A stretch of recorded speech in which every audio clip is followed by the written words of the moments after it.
In our first hearing this Congress, we examined the complex and growing threats facing our nation. Today, we're going to review the state of the defense industrial base and how we can best position it to fully support our military if conflict breaks out. For over 200 years, we have relied on the skills of the men and women working in shipyards, factories throughout America to build the tools of warfighters that warfighters need to succeed in battle. We cannot prevail in any conflict without a ready, strong, and adaptable industrial base. But over the last 30 years, we have watched the industrial base atrophy. Defense firms have consolidated, supply chains have narrowed, regulatory burdens have grown out of control, and recruitment and retention of the skilled workforce have become much more difficult. The consequences are readily apparent. Critical acquisition programs are years behind schedule and way over budget. Thousands of small businesses are choosing not to do business with the Pentagon. And we are losing war game after war game because we can't resupply critical munitions and weapon systems in a timely manner. While recent NDAs have made great strides in tackling this issue, much more needs to be done. We need to expand multi-year contracts and fully fund them to provide industry with more certainty. We need to bulldoze the labyrinth of regulatory burdens that hamstring the acquisition process. We need to end our dependency on China for critical minerals and materials. And we need to reform the arms export process to help industry work with our allies and partners to unlock greater burden sharing. Ultimately, however, we need to invest much more in workforce development, automation, and infrastructure improvements. While our adversaries increase investments and subsidies in their defense industrial bases, we've let ours languish. A strong, resilient, and diverse industrial base is needed to restore peace through strength. Our adversaries will only be deterred if they know that the United States, along with its allies, can produce and sustain military forces in a protracted conflict. I look forward to hearing from our witnesses about what resources and authorities your member companies need to revitalize the industrial base and restore American deterrence. With that, I yield to my friend, the ranking member, for any comments he may have. Thank you, Mr. Chairman, and thanks for holding this hearing. I think this is an important topic that we should all discuss as we get ready to see what the budget is going to look like. Yes, our ability to get to scale and produce what we need to produce in the quantity it needs to produce is seriously in question. Whether you're talking about shipbuilding, munitions, across the board, there are considerable concerns about our ability to build what we need to build. I completely agree with your comments about the workforce. We need to do a better job of developing that workforce as we go forward and to get to that scale of production on critical items. Another big part of it, which I know this committee has done a lot of work on, is how quickly we make decisions and are able to adapt to new technologies and buy new equipment. The process is too slow. We all know that. We've talked about that repeatedly. The Pentagon is more focused on process, less focused on results. The defense industrial base is focused on sort of gaming the requirement system to make sure that they win, and we don't make decisions quickly. And Congress, of course, limits the flexibility of the Pentagon to get there. The other aspect of this, though, that I hope we'll consider is choices. When you look at all of the areas within DOD where we want to spend more money, and you can pick a member here who has a particular interest. If you're from a shipbuilding area, you will complain that we don't have enough ships. We talk about our jet fighters. We don't have the F-35 fast enough. And then when you look at all of the adversaries that we face and what our concerns are with China, with Russia, I think that's still a concern, with the Middle East, with various terrorist groups. And you say, well, what do we need to meet those threats? The one thing I hope everyone considers here, we cannot possibly spend the amount of money and build what is needed to meet all of the threats that we keep talking about. It's simply not possible. So part of this needs to be thinking about what is our strategy? How do we manage the challenges that we face instead of imagining that we're somehow going to be dominant in the world and be able to deter everybody? We are not making choices in terms of what is a realistic defense strategy. We're not going to be able to dominate and overcome every single perceived adversary out there. So I hope we have some conversation this year about how we can restructure that and make different choices. And one key part of that is something that the chairman mentioned, allies and partners. They're going to be absolutely crucial. Now, in this particular context, they're crucial in terms of the industrial base. Allies and partners have capabilities. That's why I'm such a huge fan of AUKUS. You know, building that greater partnership with the UK and Australia. Yes, you know, we'll build submarines, but also the technology sharing that goes into that enables us to rely on other parts of the world, other partners and allies. Now, it's important to have partners and allies who are willing to do that, so we can't go around offending all of them all the time. But we're going to need those partners and allies to do that. The last thing that I'd like to hear from our witnesses about is the impact of the DOGE approach to the Pentagon. I am concerned about that. To begin with, we need skilled workers. And now we are apparently going to add the Pentagon to the list of federal agencies where we're simply going to randomly fire people. Okay. Now, we're not going in there and saying who's good at their job. We need this particular talent. We need that particular talent. At the moment, we're just saying that we're going to fire the people who have been there for less than 2 years. I mean, that's not quality control. That can enter chaos into the process in a very unhelpful way. It's also become apparent that a lot of people are going to be fired based on their loyalty to the president as opposed to their ability. And trust me, that lesson will be learned by people at the Pentagon. And they will learn, okay, I don't have to be good at my job. I just have to suck up to the boss. And they will make that choice. That's not going to make us better. It's not going to make us more efficient or more effective. And lastly, any insights anyone might have on the proposed 8% cuts. Supposedly it's going to be cut, you know, from certain areas, I don't know where, and then added back into, quote, presidential priorities. But the clarity on that process just isn't there. I mean, nobody seems to know exactly what the point of that is, and yet we're talking about 8% of the budget that's going to be moved around. A little bit of clarity on this is what we're looking for, this is where it needs to go would help. So chaos is not going to help this process. I think we have 3 very, very highly qualified witnesses here today. Look forward to hearing from you about how we can be more efficient, more effective, and build what we need to meet our national security objectives. And with that, I yield back. Thank you. Thank the ranking member. Before we continue with the introduction of witnesses, I want to remind those in the audience that this hearing is open to the public, but that actions to disrupt or distract will not be tolerated. The chair reserves the right to remove disruptive persons from the hearing. U.S. Capitol Police are on hand to assist with that task, and I thank them for their presence. Let me start by introducing the Honorable Eric Fanning. He's the president and CEO of the Aerospace Industries Association, former HASS staffer. He served, which is what qualified him, by the way. He served as the 22nd Secretary of the Army and various other senior roles in his 25 years of government service. The Honorable David Norquist is the president and CEO of the National Defense Industrial Association. Mr. Norquist previously served as the 34th Deputy Secretary of Defense from 2019 to 21. And Max Paxton is the president of the Shipbuilders Council of America, a role he assumed in 2007.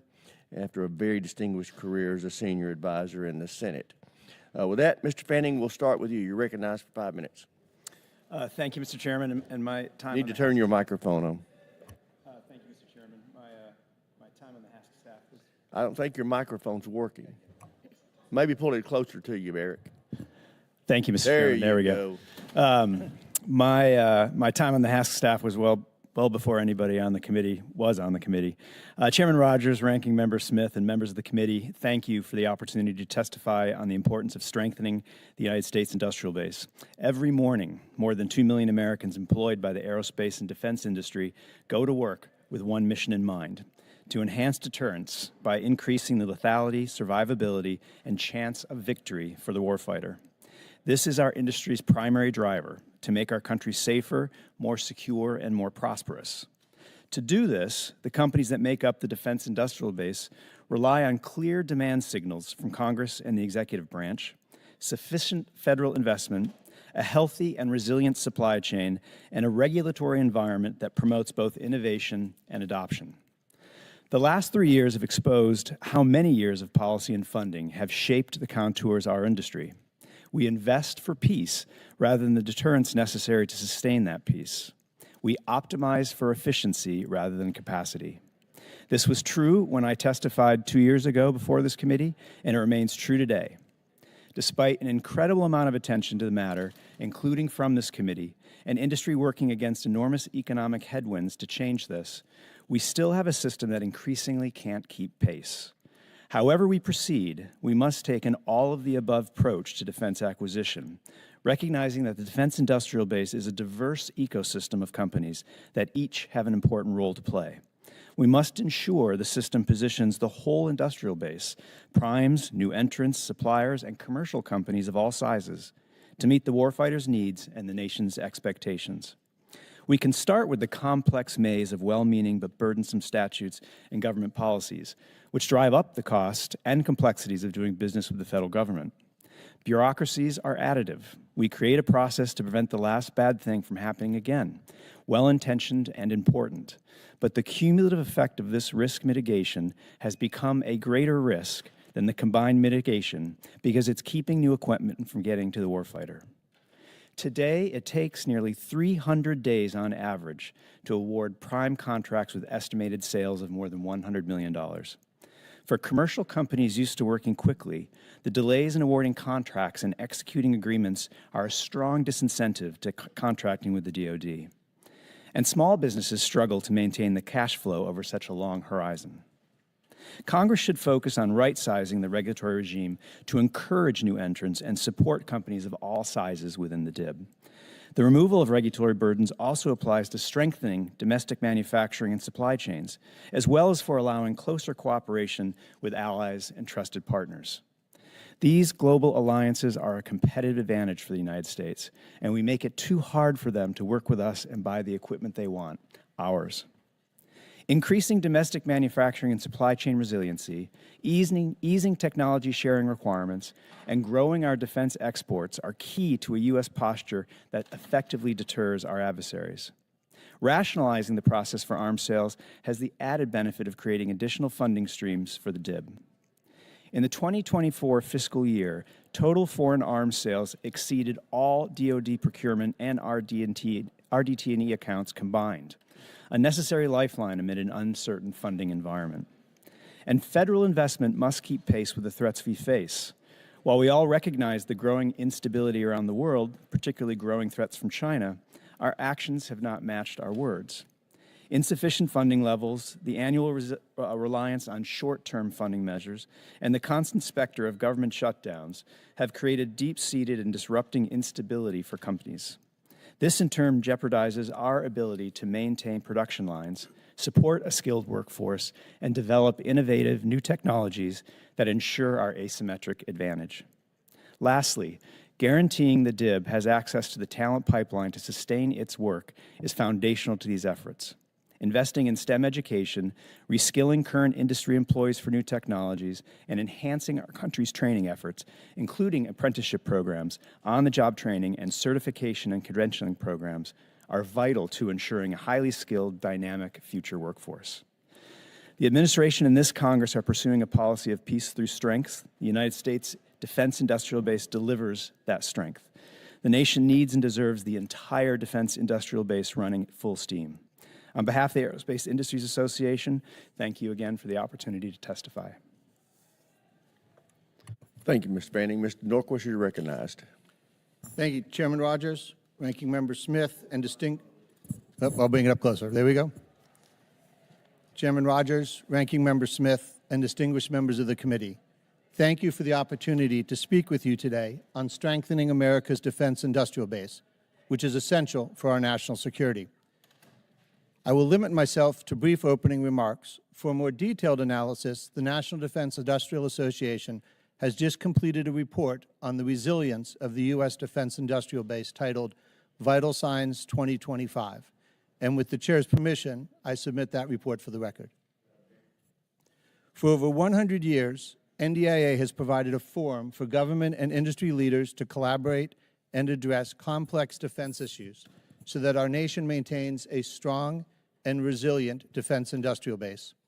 NDIA and its affiliates represent over 1,700 defense companies of all sizes and sectors, and the majority are small businesses. These companies design, manufacture, and maintain the cutting-edge technologies and systems that our armed forces rely upon to defend our nation.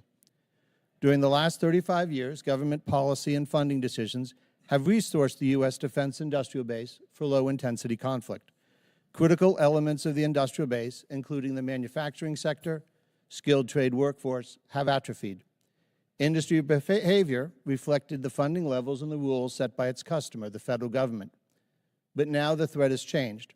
If we want increased capacity, speed, resilience, and innovation, then we must prioritize them in the budget, acquisition, and requirements process. At a high level, many of the issues facing the U.S. defense industrial base are well known. Scholastic acquisition process, brittle supply chains, insufficient procurement funding, unstable budgets, increased regulation, and barriers to modernizing defense trade. The committee has been a leader in addressing these challenges. What makes change hard is that the system is so complex that changes at one level is often offset by counter-pressures at another level. For example, we must be aware of how statutes, regulations, and policies driving compliance decisions at the program manager and contracting officer level can create incentives counter to the intent of reforms from Congress or senior department leaders. One concrete example is how current policies and regulations deter industry ramping up munitions production, and I look forward to engaging with you on this topic. Likewise, new restrictions and barriers to entry are rising, including specific challenges around intellectual property and data rights, as well as the cyber security maturity model certification requirements. While well-intentioned and in many cases very important, both of these are clear areas that discourage attracting new entrants, suppress innovation, and increase compliance costs. In addition, as the Congress moves forward to reduce regulatory burdens and incentivize novel contracting approaches to attract and retain new companies, it is important to give traditional company contractors access to the same streamlined system. Otherwise, we are signaling to the non-traditionals that as they succeed, they will eventually graduate into the current slow, burdensome, and costly system. This Congress and the new administration have inherited the political conditions conducive to breaking up and reforming an acquisition system that prioritizes reducing risk over speed and innovation. The good news, our nation has a defense sector that is innovative and dynamic. What is required is to shape the conditions that will allow it to perform in the way we want. NDI appreciates the committee's leadership and focus on this strategic topic. We look forward to working with you to rebuild our defense industrial base in order to strengthen our national security. Thank you for the opportunity to testify today, and I'm happy to answer any questions you may have. Thank you, Mr. Norquist. Mr. Paxson, you're recognized for 5 minutes. Your microphone's not on.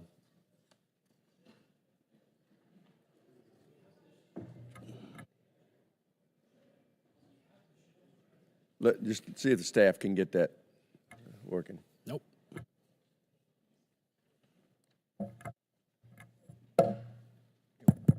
Thank you. There you On go. behalf of the Shipbuilders Council of America, I'd like to thank Chairman Rogers and Ranking Member Smith and members of the committee for the opportunity to provide testimony on strengthening the U.S. defense industrial base. Since I last testified before this committee, there have been questions from senior Navy leaders and others as to whether the U.S. shipyard industrial base has the capacity and capability to build and maintain our Navy and Coast Guard fleets. I want to state very clearly that the physical capacity of our shipyards is not a constraint to building and maintaining the fleet. In fact, industry capacity is a reflection of the demand signal of our government and commercial customers. And in ship counts, that demand signal for several decades was on the lower end. On top of this, we went through sequestration, strategic pauses in certain programs, and endured the general volatility resulting from ever-changing or non-existent shipbuilding plans. Considering all of these factors, it is no wonder the private industry moves cautiously with capital expenditures and investment in workforce. I'm here this morning to thank the work of this committee and Congress for implementing policies and laws to assist the defense industrial base. But certainly more will need to be done to truly achieve the innovation and efficiencies needed to deliver with speed critical defense programs to our men and women in uniform. In particular, to strengthen the shipyard industrial base, we must be committed to maximizing optimization of existing private industry shipyard capacity, relentlessly seeking to reduce excessive oversight and requirements, and end the sole focus on competition at the expense of partnership. It is undeniable that there has been a reduction in fleet size since the end of the Cold War. The government customer has gotten more bureaucratic and risk-averse.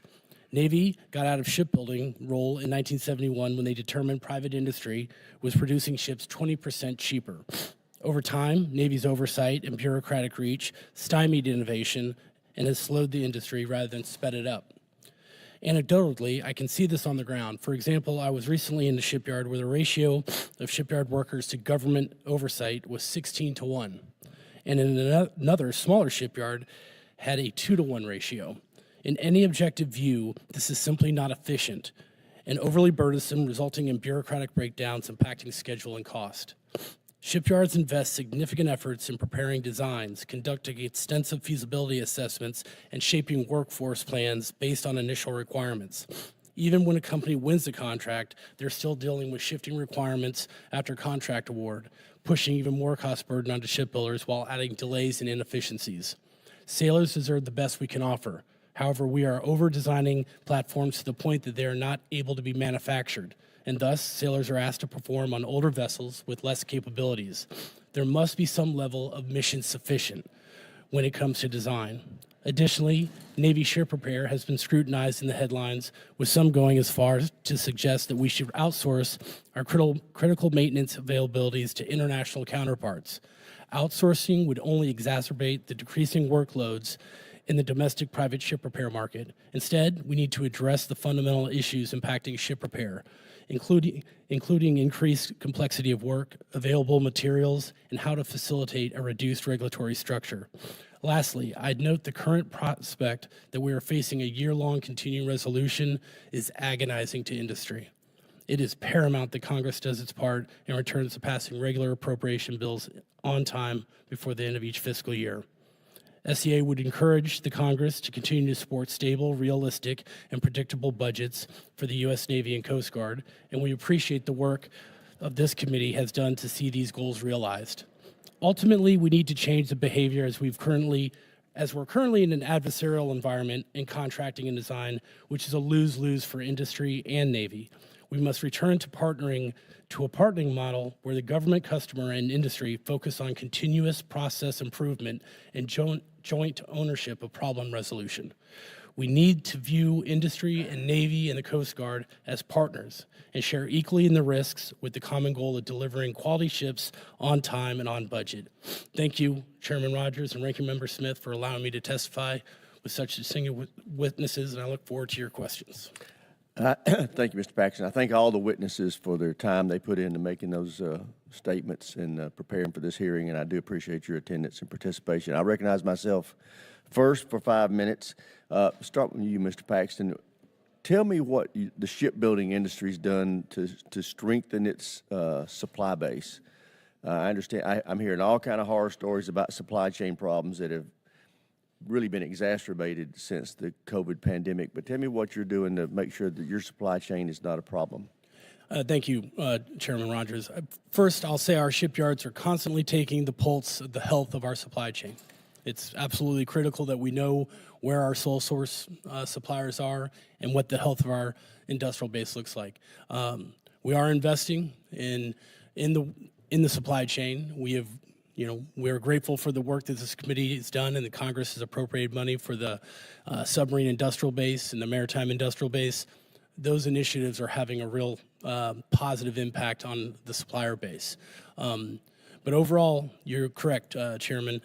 Since COVID and before COVID, quite frankly, there was a consolidation in the supplier base, and we need to maintain the resiliency and health of that supply chain.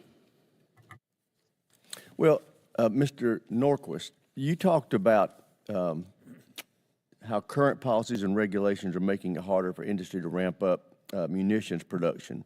We've seen as a result of the conflict in Eastern Europe that our ability to produce munitions has really atrophied. How can we fix this? So there's a number of challenges that happen with munitions. The first is it swings, it swings more than the top line in the budget.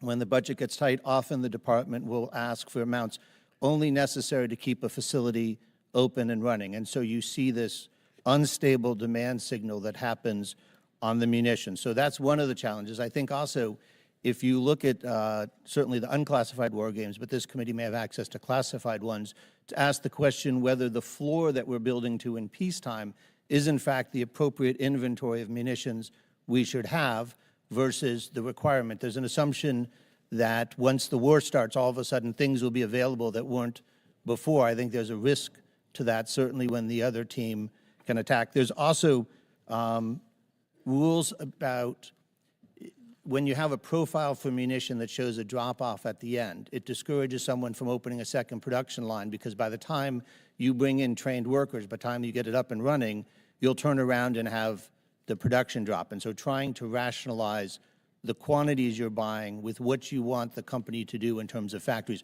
Those would be sort of the three things I'd start with. Great.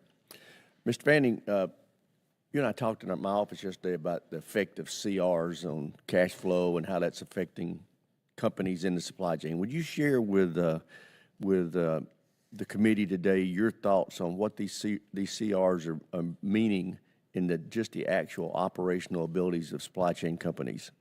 Well, it's certainly we've lived with CRs for many years, although we're much further into the fiscal year now than we typically are with a CR. And it's happening at a time when I think the supply chain, at least for our companies and our supply chain members, are stretched thin and as fragile as we've seen in a very long time. And a lot of that has to do with cash flow. Following and being in an inflationary period. There's a lag for inflation in the industrial base, and I would argue that the Pentagon still hasn't seen the full impacts of inflation. So you have companies in supply chain with really stretched cash flow problems causing them to have to move CapEx money into working account funds just to keep payroll going. And when there's a CR and payments are cut off or are delayed, it creates that extra stress and burden for the companies inside the supply chain that may have already lined up their workforce, their materials, their parts, and are under obligation to those contracts, but aren't seeing their work start on something new or continue on something they're working on. Yeah. And I just want people to understand, if you're a small business in these supply chains, it becomes very unappealing to stay in this world and work and for the Defense Department, and you decide instead just to go to the commercial work area. So this is something that we're creating with these CRs, and we've got to stop it. With that, thank you, gentlemen, and I yield to the ranking member for any questions he may have. Thank you, Mr. Chairman. Mr. Norcross, you were talking a little bit about our capacity to grow quickly, and that's sort of a bit of the trap we're in. It's the whole demand signal thing. Industry obviously would like us to say, for the next 10 years, we're going to buy maximum amount of these things, but it's a rapidly changing environment, so we don't know for sure. And the answer to that would be build surge capacity.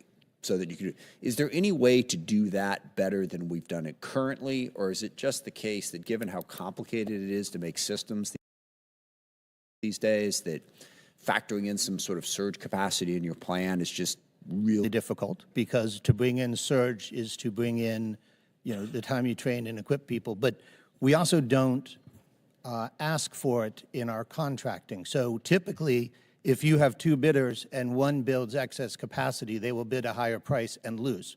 And so unless you ask for that as part of the requirement, the same thing with two suppliers. If you don't ask for two suppliers coming into a supply chain for that final product, then you'll get the bidder will be the one who does the single source. The things you can do, for example, is typically these are unused capacity is frowned on in the pricing, in audits, and in the allowable costs. So if you want somebody to have a capacity to surge, then they need to have it priced into the contract or treated as an allowable cost.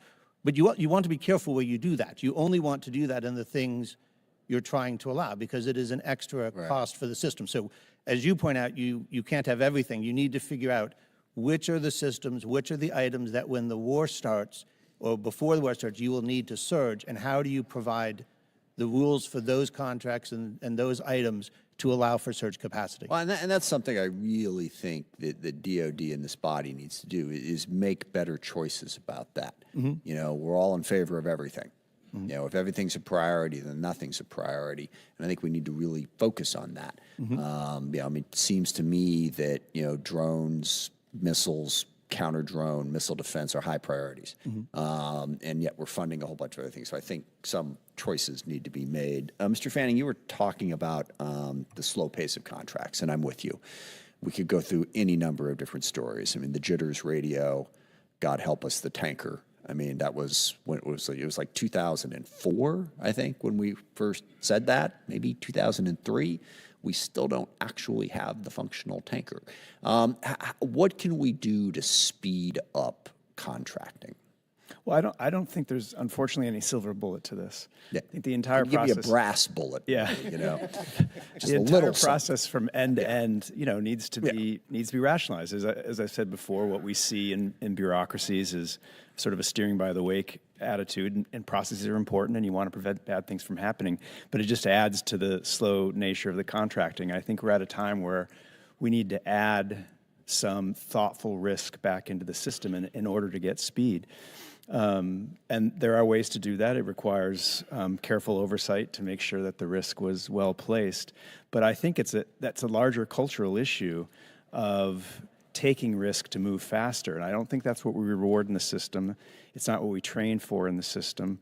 Anytime you ask Congress for more authorities, you get the answer, we just gave you authorities, which is almost always true. There are always authorities that aren't being utilized because we don't incentivize the federal workforce to use that. We incentivize them to find the problems, not necessarily get us past the problems. Well, and it's not just DOD, by the way. I mean, we see this in certification and FAA, and it's not, in my view, the workforce. I've worked with amazing people in the federal workforce.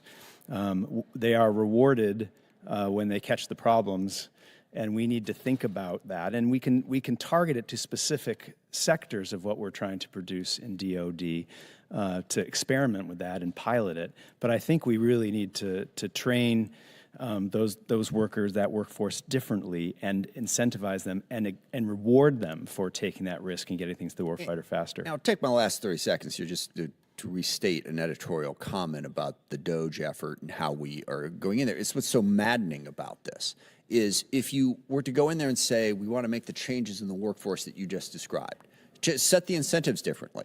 The DOD workforce does a pretty good job of what we're telling them to do. Okay, and we're telling them to go through a lot of process and make sure you never make a mistake. So rather than going in there and just randomly firing people, set a different culture, change the requirements process, free them up so they can do their job. And it's really frustrating because I know what Elon Musk did at SpaceX. I know he knows better than this.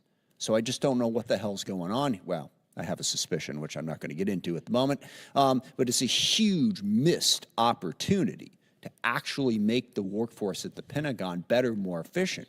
I know people who work at the Pentagon, they're as frustrated as we are, okay? They don't like the requirements that we put on them. They don't like the process that we force them to go through. They're smart, capable people who shouldn't be being treated like this. We should use them as the asset they are and unleash that asset. So I hope we will change our approach on that going forward. Thank you for the indulgence, Mr. Chairman. I yield back. The chair now recognizes the gentleman from South Carolina, Mr. Wilson.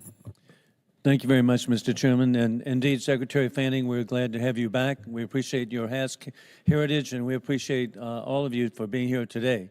It's so important that we have our country prepared for peace through strength, and that's what you're doing. With that in mind, I'm really grateful. I grew up in Charleston, South Carolina, and so I particularly appreciate the naval facilities that are located there and have been so important. And to me, I was a Sea Cadet, but most important, I appreciate the Navy. My number 2 son, Ed, is an orthopedic surgeon, Beaufort Naval Hospital, previously Naples, Italy. So it's just, the Navy is just so important. With that in mind, Mr. Paxton, you've mentioned that in your written testimony, the Navy's addition of last-minute specification changes to parent designs, along with the unilateral design changes that the contract is awarded, is creating difficulty for shipbuilders to meet the government's requirements without massive cost overruns. How can we implement long-term contracts to provide predictability for defense contractors while also having room for the Navy to make changes to respond to constantly changing global threats, as we've seen with war criminal Putin invading Ukraine and the puppets of Tehran invading Israel? Thank you, Congressman, for the question. And Denton's Shipyard, which is in You Charleston, need to South get your Carolina- microphone on. I'm sorry. There Again, you I go. apologize. Denton Shipyard is a member of the Shipbuilders Council of America, and they're right there in Charleston, sir. You're here. You know, what we've experienced with some of our shipbuilding programs that are not in the tier 1 shipyards, talking about surface combatants and aircraft carriers and nuclear submarines, what we see on some of the lower programs, the auxiliary programs, there's a constant churn on design. We go out with an RFP, it's one price, and the shipyards bid on this, and what they bid on ultimately is redesigned and added ship specifications and requirements that by the time they ultimately are going to build this thing, there's a different price and the vessel costs dramatically more. So we got to lock those designs in, basic functional design, and go forward with the shipbuilder and the government customer working together to get it right. Well, we look forward to everyone working together on that. Additionally, our surface ships are entering maintenance in domestic shipyards are continuing subject to delays, resulting in a negative impact on readiness in the Indo-Pacific. Our Department of Defense partners are telling us it's a result of workforce limitations and supply chain issues when acquiring parts. Would you say that this is an accurate representation of the reason for the delays in domestic shipyards? And would this be the same for foreign shipyards? But I am very grateful that I visited, of course, the Guam shipyard and our tremendous territory in the middle of the Pacific that is so crucial. And in visiting, I saw how dedicated they were. So what is the status? Yes, sir. Workforce is the number one challenge facing the shipyard industrial base at this point in time, both in shipbuilding and in ship repair.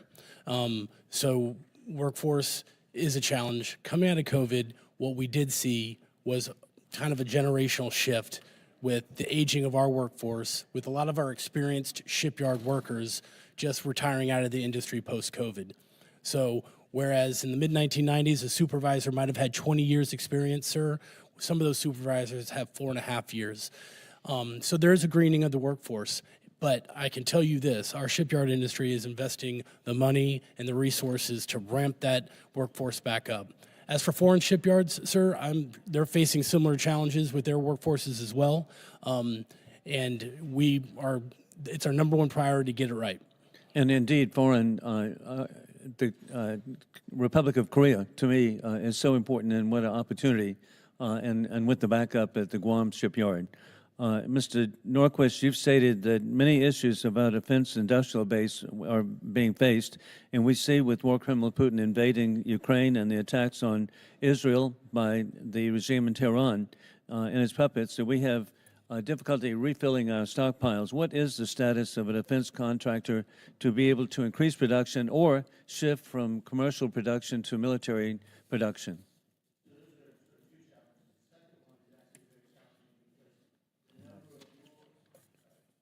Apologize. You have two challenges there. The second one you mentioned is commercial moving towards working for the Department of Defense. There, the challenge is the number of unusual requirements that DoD puts on a company as you enter this, which really requires them to go all in order to be able to make it work. On the first one, which is ramping up, the key question is access to capital to be able to invest in additional facilities.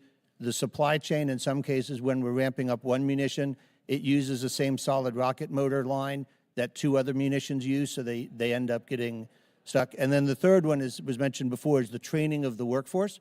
These are very skilled individuals that are doing this work, and this is not something you can pick up overnight. So making sure that we have that pipeline of capacity to be able to provide those skilled workers for those functions. Thank you so much. I yield back. Chair, I recognize the gentleman from California, Mr. Garamendi. Mr. Chairman and Ranking Member, thank you for this very, very important first hearing of the full committee. We're dealing with profoundly important issues here. I want to focus on the maritime industry writ large. I want to thank our former member, Mike Walsh, who spent a lot of time as chairman of the Readiness Committee addressing the issue of the capacity of the United States to provide both naval vessels as well as commercial vessels. And now Mr. Trent Kelly, who has picked up this issue.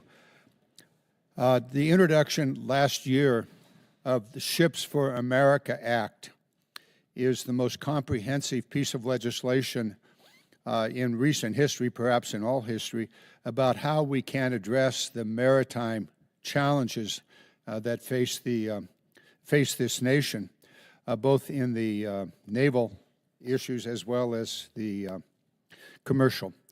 I draw the attention of the committee to that. Mr. Chairman, I thank you for raising this in your opening remarks. And I want to basically ask the witnesses their view of the Ships for America Act as it applies to those members of their organizations. So let's start with Mr. Paxton. Thank you, Congressman Garamendi. Microphone, please. Thank you, Congressman Garamendi. And first of all, thank you for your leadership, sir, on the Energizing America Shipbuilding Act, which is part of the SHIPS Act.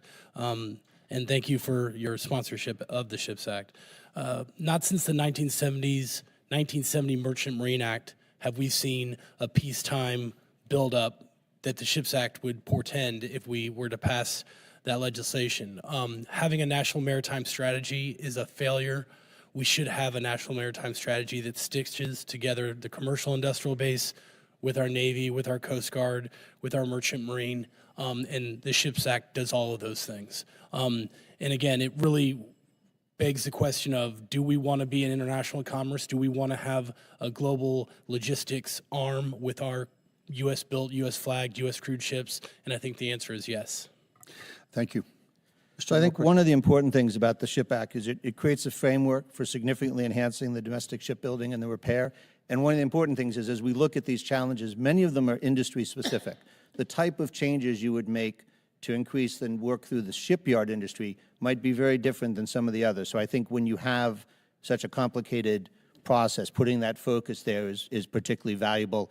And I think the benefits for the maritime workforce, which is an essential part of the success of that industry, is key. Thank you. Mr. Thank you. I don't have a whole lot to add there other than maybe I can just foot stomp on the workforce issue. It's a highly skilled issue. In the shipyards, the conditions are a lot harder than other parts of aerospace and defense industry. And I think we have to address the labor rates that are allowable, particularly in shipyards. Thank you. This piece of legislation is bicameral. Mark Kelly and Todd Young on the Senate side are the authors of it. We intend to reintroduce the bill following the chaos of March. And so we'll pick it up probably in April and reintroduce. Between now and then, any issues, concerns, suggestions that any of your members would want to make to improve or modify the bill, please let us know. I want to pick up another subject which came up, and it's the subject of investment. It's become increasingly clear that free cash flow from the major military industrial companies is not being used for training workers. Instead, it's being used to buy back stock.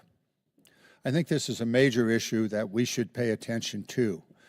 And I would ask all three of you to identify the three largest organizations in three largest companies in your organization and provide to me and the committee if those companies are using free cash flow within their company to buy back stocks or investing in the training of workers. With that, I yield back. Gentleman yields back. Chair now recognizes the gentleman from Virginia, Mr. Whitman. Thank you, Mr. Chairman. I'd like to thank our witnesses for joining us today. We know how important our shipbuilding capacity is, both the industrial base and the repair sector.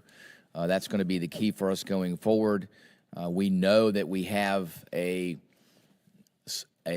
advantage in the undersea world. We know that that advantage comes from our Virginia-class submarines and also pending construction of the Columbia-class submarine. Unfortunately, last year we saw a president's budget that came over wanting to build one submarine, so we're retiring submarines at a faster rate than we're building them. Listen, folks, I'm not a mathematician, but I find it hard to figure out how we do addition by subtraction. When you're proposing to retire more ships than you're building, that's not a good path. We know that China has 232 times the shipbuilding capacity that the United States does, and they are using it today. The one place we do have that advantage is in the undersea world. We have to get back to building 2.33 Virginia-class submarines a year to meet U.S. requirements and the requirements under AUKUS. We're not anywhere close there. We have to make sure we get our workforce back underway. That's an issue that needs to be taken up immediately. You know, how do we reconstitute that workforce? We understand what happened post-COVID. We haven't recovered the way we need to. I tell folks the top three issues in reconstituting our shipbuilding capacity and ship repair capacity, top three issues are workforce, workforce, and workforce. That's the key. Mr. Paxton, I wanted to ask you, what impact does the demand signal, that is the president's budget, the outcome of the National Defense Authorization Act, what impact does that have on what the industry looks towards investing in, and what does that do in trying to develop the workforce in order to have what's necessary, not just now, but in the future? Yes, thank you, Congressman Whitman. As you know, sir, better than most, demand signal is the biggest factor in providing that predictability and the sustainability to do two things. We're obviously cap intensive, so we need to invest in our facilities and invest in our workforce. So having that demand signal is critical. I would also say, sir, we do need that long-term target to go towards. And having multiple or no shipbuilding plans is difficult. We should have a plan to shoot towards, and that does provide a demand signal that helps industry plan. Yes, we know that long-term certainty is really the key in that effort. I wanted to get the panel's perspective on how do we do the two critical things to make sure that we're able to increase the pace and get closer to the capacity and capability that we need. First of all is how do we decrease build times? Unfortunately, what we see is build times and also, for that matter, repair times going up, maintenance avails lasting longer. And how do we reduce costs? We have to do both of those, because in order to prevail here, we have to get more per our dollar than the Chinese get per their yuan, and we have to increase the pace. If they can build ships at a pace of 1 to 232, we've got a long ways to go in a short time to get there. So I'll go to Mr. Norquist, Mr. Fanning, and then Mr. Paxton. So let me take that on in two parts. First, to get to what you stated in the opening. When you look at the challenge as you turn to the Pacific and the Chinese anti-access environment, undersea warfare becomes the unending demand signal. It can get inside. It creates a strategic advantage for the U.S. So the need for the U.S. for this is unambiguous. The challenge is converting that into the demand signals for industry that both causes them to be able to attract the workforce that they need, as well as to expand the supply chain so there aren't delays from disruptions. One of the things that I have seen is the Navy working with local communities on welding and others to try and create a pipeline. It's something that perhaps on airplanes and Air Force and others should look to copy. But as you point out, that workforce piece is such a big part of it, and then the step down from that is the suppliers. Those are the things that I think help drive up the speed, but I defer to my colleagues for other insights. All right. Mr. Fanning? I'd say I want to build on that. The shipbuilding industrial base that the Navy's investing in around the country, finding areas where there are concentrated pockets in the shipbuilding industry, has been very successful, looking for new entrants into the supply chain, investing in them, helping them with tooling. That's a model that I think we can probably extend across the defense industrial base. The second thing I would say on cost is making sure we're managing and keeping consistent the requirements. That adds a lot of cost, and it gets more costly as you continue to mix with the program. Third is just a reminder to everybody that the government investment in buying something is leveraged by a lot of private capital coming into the system, and it needs that consistent demand signal that CRs and shutdowns don't provide. Very good. Thank you. I'm out of time, so I will yield the balance of my time, what is not left, back to the chairman. Hear, hear, hear. Thank you, Congressman Rob Whitman of Virginia. Now we proceed to Congressman Don Norcross, all the way from New Jersey.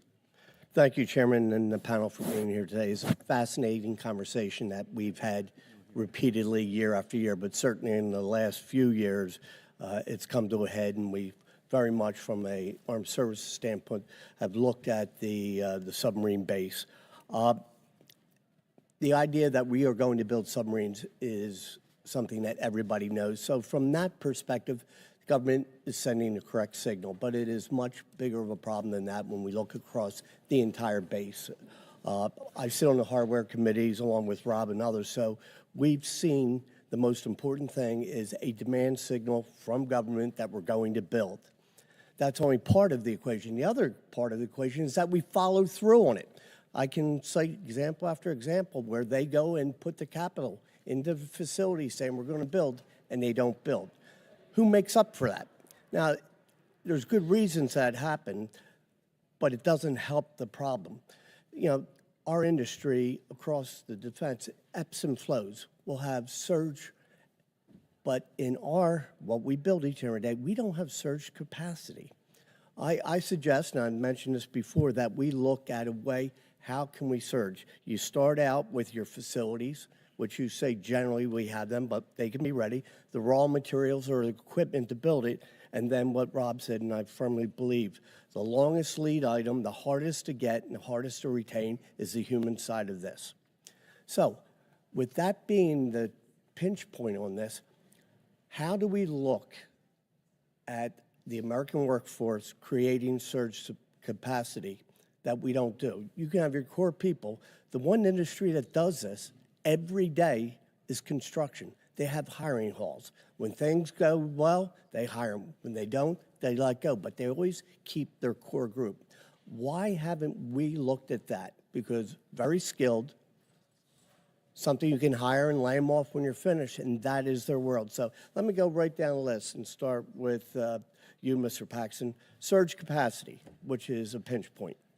Yes, sir. We've been on a peacetime footing for decades, and during that time, China and others, while we've been on our peacetime footing, China and others have massively invested in their industrial base to build up their capability, building military vessels right next to commercial vessels. So that's their surge. They can flip back and forth. That's right, sir. And again, they're building vessels not to the level of complexity and lethality and survivability as our vessels, but they are building next to commercial assets, and they build a lot. 1,700 ships is a big order book in a year.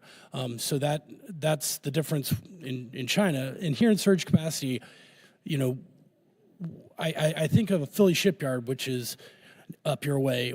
That shipyard was down to 60 employees. Mm-hmm. They got a contract to build a series of national multi-mission vessels, 5 of them, and they ramped up to close to 2,000 employees, and they got other work, and they're going to get more work. So I think when there is a demand signal, you can take a shipyard that had 60 people, and pretty soon you're up to 2,000. We just suggest the only reason that the commercial side is because of the Jones Act, which many people are looking to dismiss. We lose Jones Act, we lose the entire commercial side. Yes, sir. Mr. Norquist.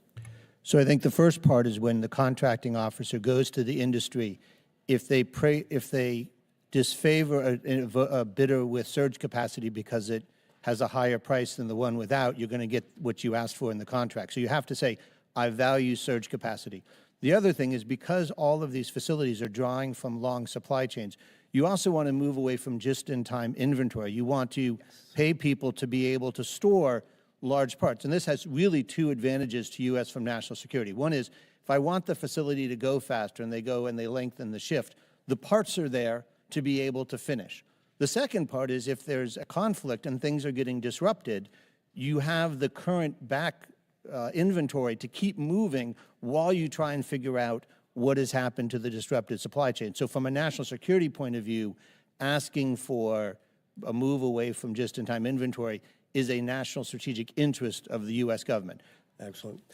With 25 seconds, Mr. Fanning. Yeah, real quick, I would just add that for what we're talking about now, there's a single customer. And so when that customer's demand signal ebbs and flows and the workforce goes away, they go away. And it's very hard to get them back when there's that surge. And it's true with the capital facilities and the supply chains as well. Thank you. I'll yield back. Gentleman yields back. Chair now recognizes the gentleman from Tennessee, Dr. Desjardins. Thank you, Chairman Rogers. I'd like to spend a little time on defense acquisition reform and deregulation, and I'll start with Mr. Fanning. You noted that the current defense acquisition system is no longer serving key stakeholders effectively, often delaying the adoption of critical technology.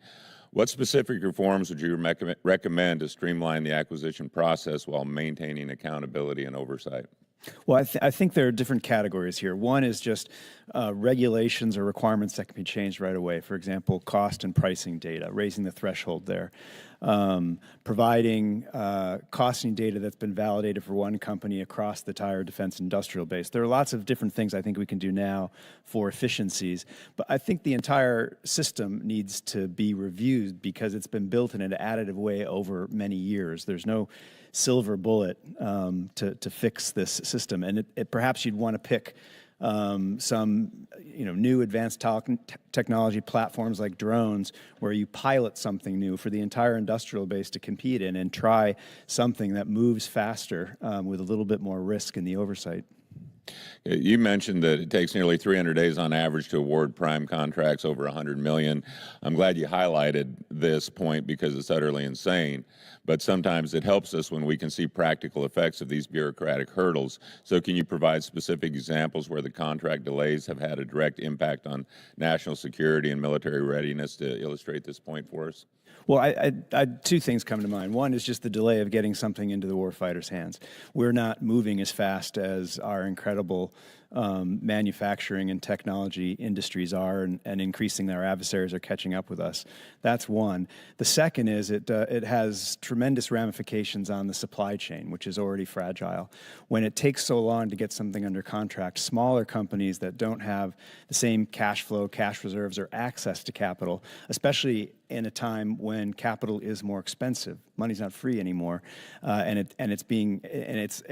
less access to these small companies for it. So these delays make it harder to keep the supply chain whole and to keep it healthy. Okay.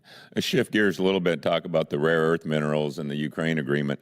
Earlier this month, we heard from General Jack Keane about the benefits that the United States could gain from securing access to Ukraine's vast mineral resources. Shortly thereafter, President Trump entered negotiations with President Zelensky to finalize an agreement on this issue. Given Ukraine's significant reserves of critical minerals such as titanium, lithium, and rare earth elements, how could such an agreement bolster the U.S. defense industry and mitigate some of these supply chain vulnerabilities? Well, critical minerals are one of our key priorities, obviously, in industry and Congress, to make sure that we source them better internationally. We just should be realistic also that they are expensive to mine and very difficult to process. And so it's going to take an investment to get that started so that we can source them in a smarter way for the United States. Yeah, and that was going to be my next question. You just answered it. How do we deal with it once we get them?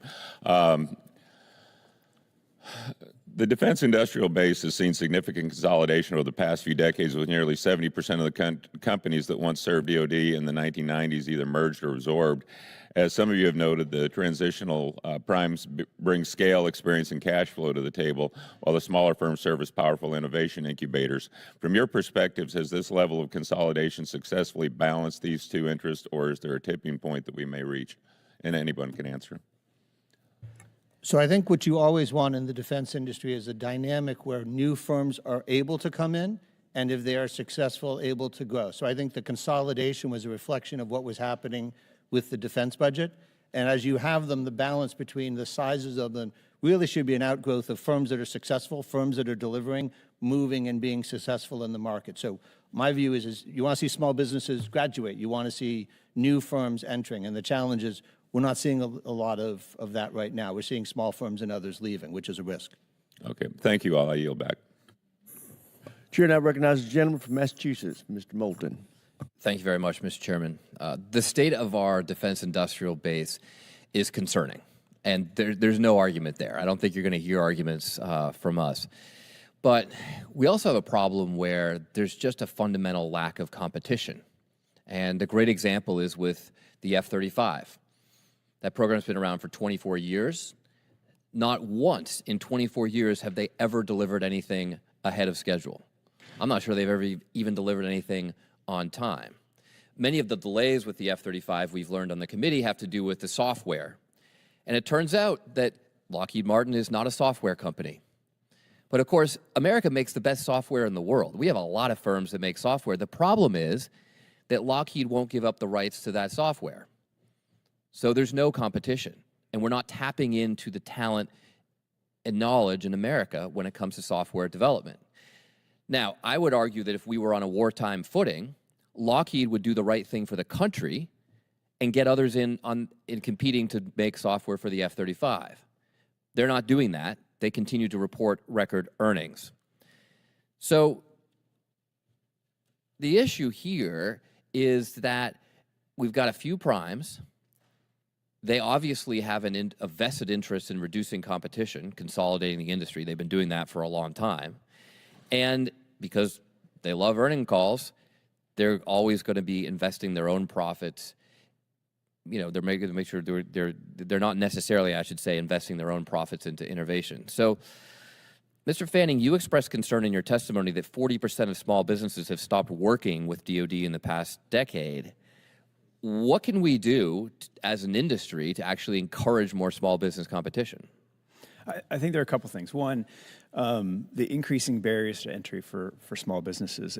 AIA members work in space, commercial aviation, and defense. Quite a few of them, especially in the supply chain, as a risk mitigation for their business strategies, are doing defense and non-defense work. And I see all the time where and by the way, all the commercial aviation components, helicopters, airplanes, aftermarket services are surging right now. So there's a demand on the supply chain. And when they see the burdensome requirements to work with the Department of Defense, they move over to the other side. So that one part is, as David was saying earlier, finding ways to encourage, incentivize in the contracts, recognize, and unfortunately pay for that diversity in the supply chain is one element. The other is competition comes from competitions. The number of things that we're building and competing out, the number of platforms has also shrunk over that time, which is why, in some ways, we have less competition. Do you think if we stripped out the red tape and bureaucracy, and all of a sudden you'd see small businesses getting a higher percentage of contracts over the primes? Well, no, it's about scaling, I think. And the issue is the pyramid of the industrial base looks a little bit more like a dumbbell now for the reasons we were discussing in the earlier questions about why aren't companies able to grow from small to medium and then to large and to compete for some of these bigger programs. I think that's what we have to explore is that mid-tier element of the industrial base that has atrophied. Mr. Paxton, you say that we don't have a capacity problem in our shipyards. We just need to improve efficiency. What's your position on competition? Do you support competition? I do support competition. Okay, so then why, when I hear so many senior naval officers asking to be able to repair their ships overseas in allied nations like South Korea and Japan, do we not allow that? Yeah, well, we do. Certainly, if there's a battle damage or if there's repairs. We're not just dealing with battle damage, right? We have a fleet, the amphibious fleet has a cumulative 28.5 years in training and deployment time backed up because of lack of maintenance. So, like, we've got a problem today. You're telling us to be on a wartime footing. Mm-hmm. I've been a constant critic of Congress, and we need to do more to modernize. But what can you do? You support competition. Naval officers want to repair their ships closer to the fight. Increase competition, more capacity, get them done sooner. Yes, sir.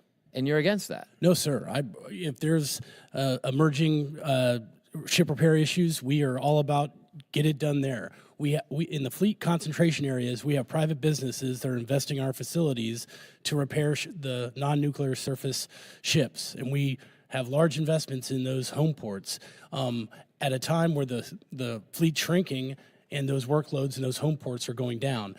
We don't believe we should send more work overseas when that work should be coming home and quality of life. Well, I'll tell you what, Mr. Chairman, I think what we should do what's right for the Navy. Yes, sir. I agree. For the fight. I agree. So thank you for that. Yield back. I thank the gentleman. Chair now recognizes the gentleman from Indiana, Mr. Mesmer, for 5 minutes.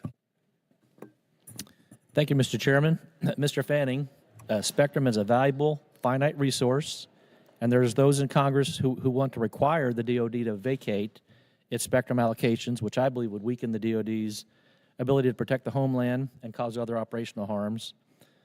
It would cost taxpayers billions of dollars to do that. The Defense Industrial Base is a critical partner in that spectrum for if the DoD was to require to vacate the spectrum, such as the lower 3 band or the 7/8 band, what would the cost and effect of that relocation have on our national security platforms? What would the cost be to the taxpayer, and what kind of time would that take to reallocate those to other locations? Thanks for that question. Spectrum is a longstanding, very important issue, and we all benefit by having more entities like telecoms in the spectrum. We benefit in many ways, but when it impacts the Department of Defense, we have to be extra cautious about it. We didn't imagine when we were allocating spectrum and then building for it in the Department of Defense that there'd be so much demand for it at this point, and that other things would be adjacent so close to the parts of spectrum that DoD has. So we didn't test or build or understand at the time what interference might mean, and so we need to understand that very carefully if we're thinking about adding new things to the spectrum, especially if it butts up against the Department of Defense. We can learn from recent experience in civil aviation, and because our members went through that as well, and hopefully won't repeat those mistakes. One is get the sides talking. Commercial aviation and telecoms are now collaborating very closely, and mostly that's because we get the engineers in a room together who understand this stuff, and we get the engineers of the new spectrum owners and the manufacturers. So it wasn't just the airlines. We had to get the manufacturers in there to figure out the interference. That cost the airlines, the manufacturers, and ultimately the flying public a lot of money. We had to retrofit 15,000 aircraft when we did that. So there will be a tremendous expense, even more so with the Department of Defense, and that will be a taxpayer expense that we need to take into account and should come out of any auction proceeds that come from selling that spectrum. So I would caution that we do this very carefully. Smart people come up with smart solutions. But just like civil aviation, the risk tolerance for the Department of Defense is higher than any other industry that's going to be in spectrum. I would imagine that the other allocations we've done, we would call that the low-hanging fruit, and the cost would be billions to relocate those spectrums now. Mr. Norquist, pivoting slightly, if the DoD was asked to share spectrum, what are the considerations that the Defense Industrial Base would have to do to do that? So I think when it comes to the Defense Industrial Base and with the DoD looking at spectrum, each of these are very fact-specific, and part of the challenge when you're looking at from the outside is how many of them deal with either classified programs or aspects that are classified. So I think you'd have to look first at the cost, which systems are affected, how much would you have to retrofit. You have to look at the mission impact. Does it even function well if it's moved to a different spectrum, if the controls are put upon it?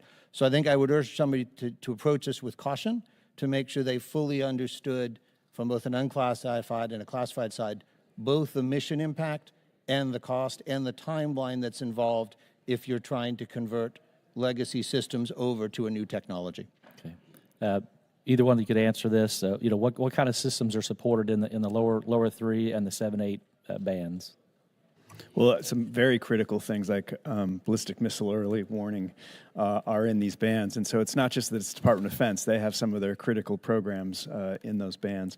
And so, again, what we learned on the civil side is it's not just about who's in the band. It's about the interference of putting things nearby, which wasn't anticipated and therefore built into the requirements or built into the programs.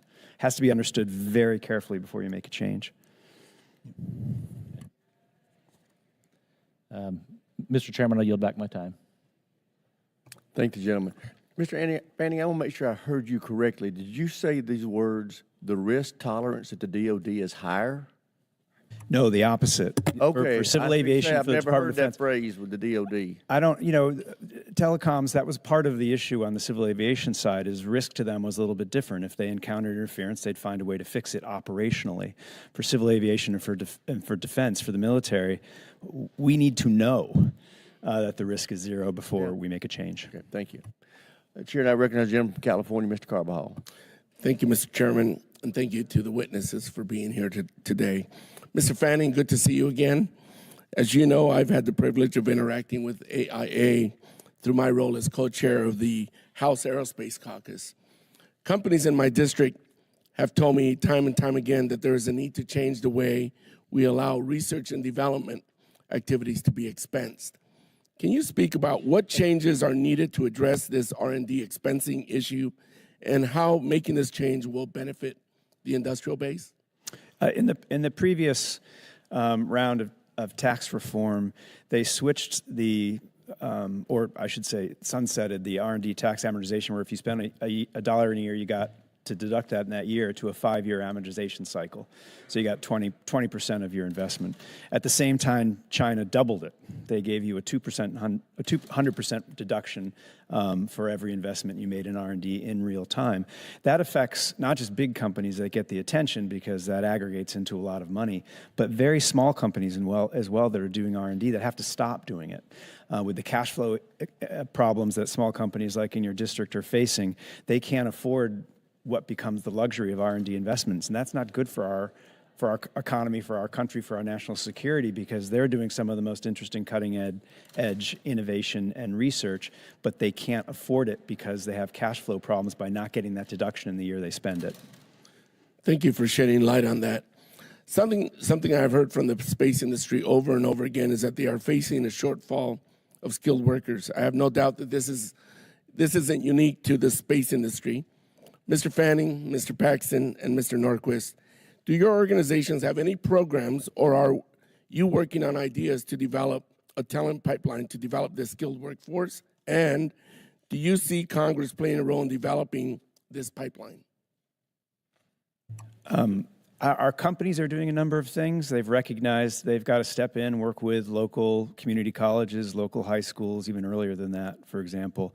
But there is certainly a role for Congress and the government in terms of STEM education and vocational education in our public education system. We're not producing the same numbers of people in those two categories as we did when I went to school. And so we're just not feeding into the system students ready to go into what is a highly skilled industry that pays well. So I think that there are things on both sides we should be doing. We have a number of proposals for things that we'd like to see from government, and this has to start early. AI runs the world's largest student rocketry challenge, which is middle schoolers and high schoolers, over 1,000 teams competing this year alone, just to keep that STEM pipeline pumped.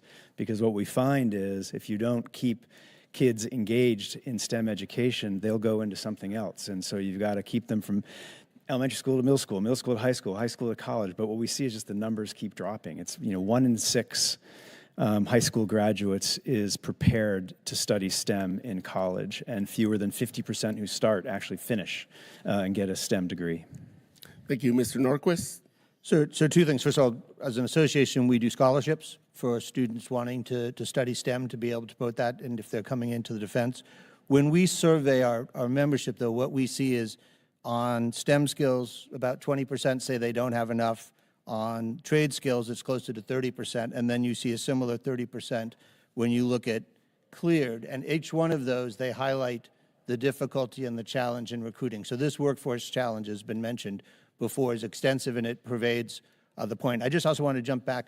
The majority of our members are small businesses, and that R&D tax credit is very important to them. So I know you had brought that up earlier, but the effect on small businesses is significant as well. Thank you. Mr. Paxton? Yeah, thank you for the question, sir. The Chivalrous Council of America is a facilitator for the talent pipeline programs that we have around the nation. We have a program in Danville, Virginia, not SCA, it's funded by the Navy, but where we, teach world-class welding and pipe fitting and machine work and electricity work. And so we're doing it. We're investing in the next generation workforce. Thank you. I have limited time, Mr. Fanning. I'm going to submit this question. If you could answer it later on, I would really appreciate it. With that, Mr. Chairman, I'm out of time. I'll yield back. I thank the gentleman from California. Chair now recognizes the gentleman from Virginia, Mr. McGuire, for 5 minutes. Thank you, Mr. Chairman, members of the committee.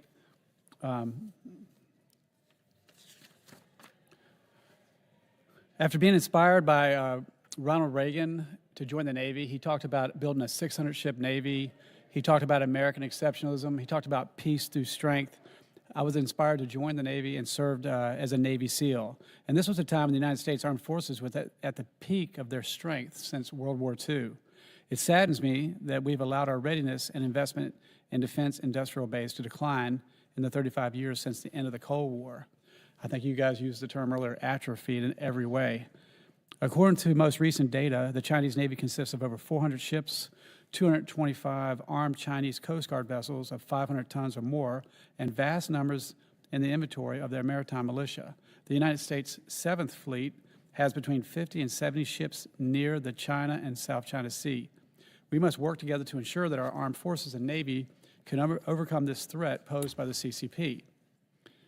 Mr. Paxton, thank you for appearing here today for the committee. The challenges facing the defense industrial base, specifically the submarine industrial base, are concerning and must be addressed immediately. The challenges facing the defense industrial base, specifically the submarine industrial base, are timely. As I'm sure you know, the overall capacity of our shipbuilding industrial base has significantly degraded since the Cold War. Over the last 30 years, thousands of businesses have left the shipbuilding supplier base, limiting the Navy's options. I'm particularly concerned about this, especially as we look forward to the future with near-peer competitors such as the CCP, who are aggressively growing their fleet, and our own need to recapitalize our fleet and surface ships and submarines. Do you agree that this lack of competition is unsustainable and needs attention? I believe, Congressman, there is competition to build the platforms, the fleet mix that we have, that our shipyards have the physical capacity to do this. And I'll just give you a reference point. In the 1980s, we were building 4.2 attack submarines a year, 2.5 DDGs a year. I don't think the difference in capacity was different. I think what was different was the experience in the workforce. We had veteran workforce that was building those assets and building them at scale and building them in serious construction. We got away from that demand signal, and the subsequent workforce has suffered. And we've had consolidation, as you know, sir. Well, that's why I'm glad to hear us talk about CTE. So also, I'm also aware of the recent congressional investments to develop the future workforce within the defense industrial base, in part through the creation of regional training centers such as the Advanced Training and Defense Manufacturing ATDM program, which we have right there in Danville, Virginia, in my district. I toured that last week, and it's amazing how they're preparing these young folks. And they basically are creating a maritime training pipeline in several other locations in the United States. Do you agree that it is imperative to regenerate and grow the shipbuilding and ship repair workforce throughout the country? Congressman, absolutely. We're at a generational point, and I do think we're seeing the demand signal from, again, the Maritime Industrial Base program that was set up and the work that's going on at Danville. These are programs that are being replicated around the country, and I think we are going to hire and build the next generation workforce. Well, I'm not a welder, but they don't just qualify welders. They qualify welders to do just about anything you would need for submarines. It's amazing. And not everybody's meant to go to college. And some of these folks, they complete this course, and they're making six figures right out the gate. And a lot of them are doing such a good job, but they're putting them to work on submarines and everywhere right away. Yes, sir. As a fresh member of the committee, I too support continued investment in the people, facilities, and suppliers that enable shipbuilding and ship repair in our country. So, Mr. Paxton, what can members of this committee do to provide for this critical national capability, and what does the industry need? What more should the Navy be doing? Well, sir, I commend this committee for all the things they have done. We have a demand signal that the shipyard industry is building towards. The industry reflects that demand signal. If it is going to keep going up, which we hope it does, we will ramp up that workforce to meet it. It will take some time and challenges, but the work of this committee to authorize multi-year contracts. Those type of things provide the stability that the industry needs. All right, one last question for everyone, if you have something to say. I just talked to some folks in Israel, and they said perfect is the enemy of good enough, and sometimes they get a program in the field quickly, and it's battle-tested because time is an issue, and we're taking so long. And if y'all had any comments on that. That's correct. That's a challenge. I recognize the time is short, but you are correct. That's a challenge. Thank you, everyone, for participating. Gentleman yields back. Chair, and I recognize the gentleman from Massachusetts, Mr. Keating, for 5 minutes. Thank you, Mr. Chairman, and I thank the members of the committee, and I thank our witnesses for dealing with this important discussion and going back and forth on it. But I feel like I'm sitting here at this moment in time, in this place, a little like, with this hearing, a little like Mrs. Lincoln, who was questioned, other than that, Mrs. Lincoln, how did you enjoy the theater? We're sitting here now, just in the last few weeks, where the President of the United States has stated that Russia is not the aggressor in Ukraine, that indeed Ukraine was responsible for the war, that the duly elected democratic leader of Ukraine is a dictator. In a time period where they had a meeting, our administration in Saudi Arabia, with someone that they've sanctioned, our country has sanctioned, and representing a war criminal to the exclusion of the Ukrainians, to the exclusion of our NATO allies and our European allies. The same period where a shameful act in the United Nations occurred for our country with the president's leadership, where they're sided with Russia and China and Belarus and Hungary to the exclusion of our European allies. So we're here talking about, as the title of this committee goes, our industrial base. Well, when we tell Europe and the rest of the world, you're on your own, we're sitting here worried about strengthening our industrial base. They're going to be creating their own to the exclusion of the U.S.'s industrial base with U.S. assets, U.S. training, and they're going to gain influence around the world. And that includes our adversaries and our enemies like China that'll be advantaged the most of this. We're giving them a green light. So we're talking about this hearing with the concern on deterring war while we're sitting there making sure we're giving a green light to everyone else in the future. That's where we are right now. So when we have these hearings and we're talking about what we should do, we better put it in perspective and realize what's going on in our own country. I yield back. Gentleman yields back. Chair now recognizes Mr. Amadei of Arizona for 5 minutes. Thank you, Mr. Chairman, and thank you, gentlemen, for being here today. As we look at ways of strengthening our defense industrial base, one thing is clear: a backlog of unfulfilled foreign military sales is not just a paperwork issue, it's a national security problem. I faced these challenges during my time as an Army Reserve intelligence officer facilitating our military sales in Saudi Arabia. Delays in delivering critical defense systems to our allies undermine our ability to deter enemies, strengthen partnerships, and sustain our own domestic defense industry. At the same time, adversaries like China have streamlined their arms export processes, leveraging speed and influence to expand their global footprint. The U.S. must do better. We cannot afford bottlenecks and bureaucratic inertia in an era of strategic competition. I look forward to hearing from our witnesses today on how we can accelerate our production, cut red tape, and ensure our defense industrial base is not just responsive, but proactive in meeting both the United States and our allied defense needs. Now, my first question is for Mr. Fanning. My understanding is that after the cancellation of the Future Attack Reconnaissance Aircraft program, we did not divert resources to continue Apache acquisitions. Is that correct? That is correct. Do you know why that was? I don't. Now, Boeing's Apache production in Arizona is at risk. If the DoD doesn't commit to a minimum order of 12 or so helicopters, the production line could be shut down, putting 5,000 Phoenix area jobs on the line. Now, that's not just bad for Arizona's economy. It sends the wrong message to our allies, and our foreign partners won't invest in a platform if they think the U.S. military is moving on from that platform. Now, how do we ensure our domestic acquisition policies stay consistent, both with our long-term defense plans and the needs of our allies who rely on these systems?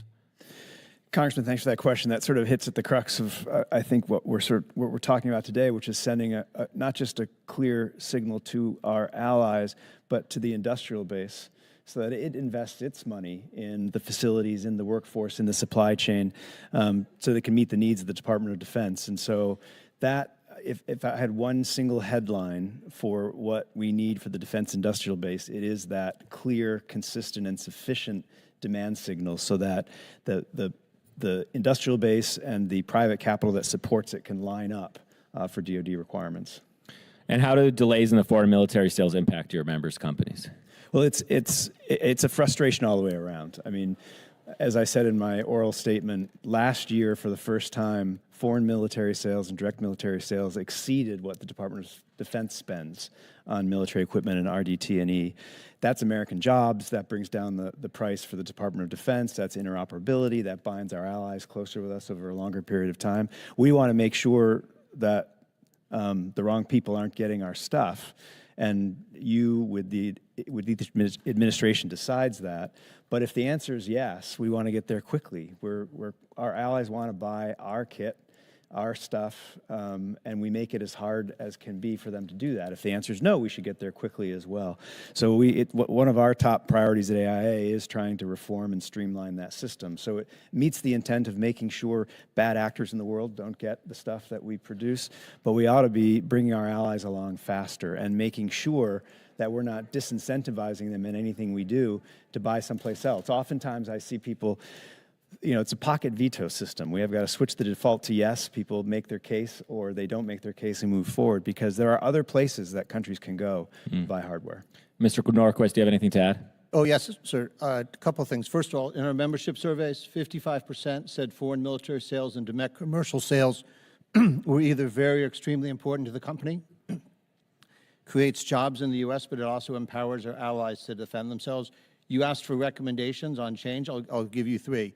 First of all, Defense and State had looked at FMS reforms, but they haven't finalized or been executing on that. So getting them to finalize those FMS reforms and then begin to execute them would be essential, and then reporting back.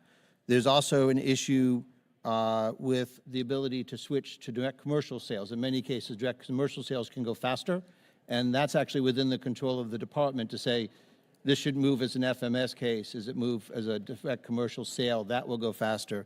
And the last is to build on what Eric said. There have been reviews about the interagency process. It's very slow and sequential, and trying to accelerate that, and that was per Section 918 of your NDAA, pushing them to bring that to closure is very helpful. So those are three ones, what you talked about. Thank you, Mr. Norquist. I'm sure my staff will be in communication with you to tackle this problem that I see is really pressing, especially when our allies now are no longer purchasing our equipment and seeking elsewhere. Thank you. Chairman, I yield back. Gentleman yields back. Chair, and I recognize the gentlelady from Pennsylvania, Ms. Houlihan. Thank you, Mr. Chair, and thank you, gentlemen, for your testimony today. I found it very interesting, and it, as a result of your testimony, has had me change my questions just a little bit. Our job here on the HASC is, I believe, to ensure that our defense industrial base is resilient and responsive and that it is ready. Interestingly enough, just yesterday, the House passed a $100 billion increase in defense spending in the DoD, and also concurrently and curiously, Secretary Hegseth has asked for an 8% annual decrease, and these things are schizophrenic and confusing in my mind, and we can kind of put that to the side. But the bottom line is we have a responsibility to the taxpayers and to our constituents to be responsible for their resources and for their money, and to understand how to be optimize as much as possible our expenses for workforce, for production lines, for the industrial base as well. Mr. Norquist, you said something really intriguing about just-in-time manufacturing. My background is in industrial engineering. My master's degree thesis was in JIT manufacturing for the airframe industry, defense airframe industry. Back in the day, that was the thing. We really wanted to streamline manufacturing in that way. And I'm intrigued by the fact that JIT probably has become passé as a result of the shocks to our supply chain from COVID and other things.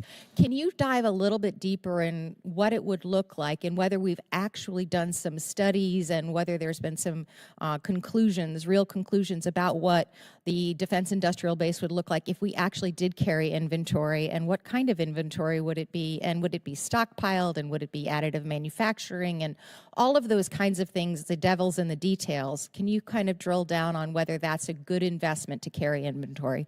Sure, and I think there's 3 levels at which you can do it, and I think the nature of the product you're trying to buy drives it. So the first one is you can stockpile the final product. You can stockpile the munitions in anticipate of a war requirement. Most people are familiar with that, but we should relook whether that's right. The second one is the parts coming into the supply chain. So you have somebody who assembles. They may have inventory doing just-in-time arrival. That's cheap, that's efficient. The private sector's refined that. But that doesn't allow you to surge, and that creates real risks in wartime. Knowing which are those products that you're willing to say to the vendor, we would like you to hold 30, 60 days worth of parts, so a disruption to your subcontractor, those would be very essential. You'd have to do some analysis on what are those things you're most vulnerable. The third one is one where we've seen studies out of the defense, which looks at even stockpiling raw materials, which is if we are not worried about a disruption to a U.S. vendor, but actually overseas supplier, can we buy enough of that material and keep it here to be able to be refined and produced so other countries can shut it off? So I think there's 3 levels at which people look at that. And I appreciate that, and in the interest of time, would love to follow up with you about how to look at that through the NDAA and be a little bit more thoughtful on that. Transitioning now to the other way that we can be responsible is with workforce, and a lot of your conversation today is focused on that. We have seen through the DOGE a haphazard, in my opinion, laying off of people who are provisional employees. That, to me, smacks of getting rid of our youngest and newest people in many cases. We also had a long conversation with you all about STEM professionals and STEM education. I myself, as I mentioned, am an engineer, and we have 51% of our workforce presumably who are women, and yet we're in the process of devaluing, making sure we emphasize the fact that women can be STEM professionals as well, particularly in the defense industry. You, as the defense industry and the defense industrial base, if you could each comment a little bit on what you feel is happening now that we are saying effectively that 51% of our workforce doesn't need to be paid attention to. Well, I think it's imperative, and our companies feel that way. They should be recruiting from the broadest population that the United States has to offer. And in some ways, if your workforce doesn't reflect the United States, it may be that you're not recruiting in a smart and comprehensive way. So that's important to us. Workforce is the #1 strategic risk, concern, priority of our industry. Could I ask of industry that you put some pressure on those of us who are sitting across here to tell us that this is indeed important? Mr. Norquist and Mr. Paxton, with the 17 seconds I have left, I would love to hear if you have any input in that area. Just, we need to be strategic in how we do this, and we value all our workers. Thank you. Yes, you need to pull from the entire population, the workforce, to be able to take advantage of the skill sets and the technologies. And so, as Eric pointed out, you got to make sure you're recruiting from everywhere so you can bring the best and the brightest. Thank you. I appreciate it, and I yield back. Chair now recognizes the gentleman from the strategically important territory of Guam, Mr. Moreland, for 5 minutes. Thank you, Mr. Chairman. Now, Guam remains a vital strategic asset in the Indo-Pacific as we look to safeguard the defense of our nation. Its location makes it a critical logistical hub for the movement of personnel and supplies crucial to maintaining our presence in the region. And as a nation, we face challenges in the defense industry base, especially regarding shipyards and shipbuilding. The ship repair facility in Guam was closed in 1997 as part of the base realignment and closure process. The facility was shut down with the equipment remaining in place, and it's still there today. Now, with the growing threats and tensions in the Indo-Pacific, we must prioritize improving our readiness capabilities. This includes ensuring that we have the infrastructure to support our Navy ships and submarines, which serve as the backbone for deterrence and protection in the Indo-Pacific region. Now, as we prepare for potential future conflicts, it's vital that we make full use of every available resource, including boosting maintenance and repair capabilities. We cannot ignore Guam's potential to provide an expanded capability and support needed to keep our military assets ready and operational in this critical region.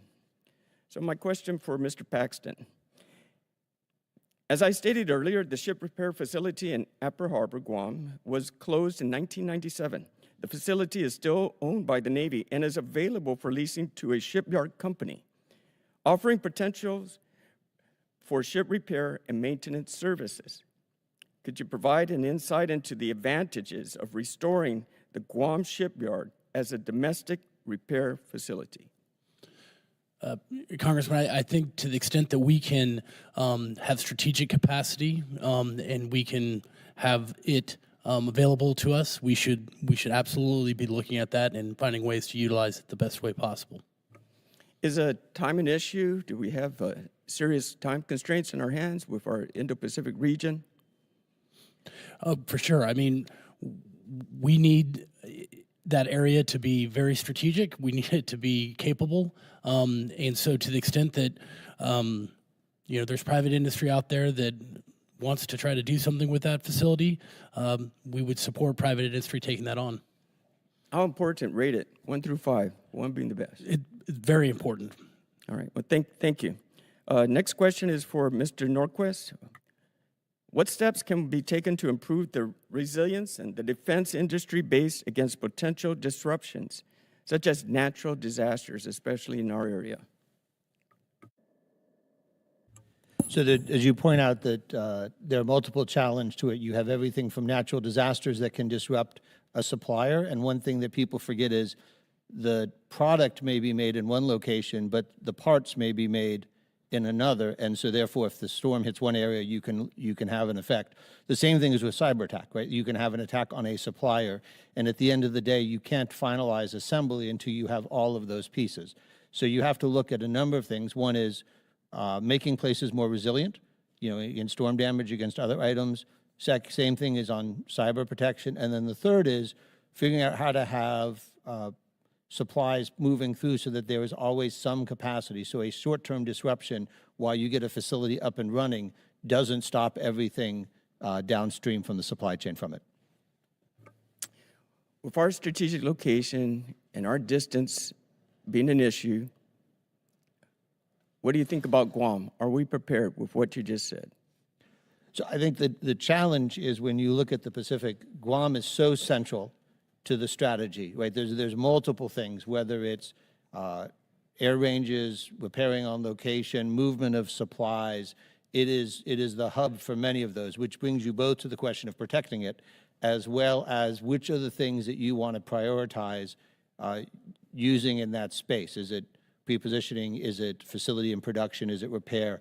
But when you look at, it's often hard. People have to get them a globe and rotate and say, look at the Pacific. All right, and some places you can't see the either ends, but in the middle you can see there's Guam. So trying to just understand the sheer scale of distance in the Pacific and how much that challenges U.S. logistics operations, and therefore understanding the role of Guam in those types of operations. That's key. Thank you to the panel. Mr. Chairman, thank you. I yield back. Gentleman yields back. Chair now recognizes the gentlelady from California, Ms. Jacobs. Thank you, Mr. Chairman, and thank you to our panelists.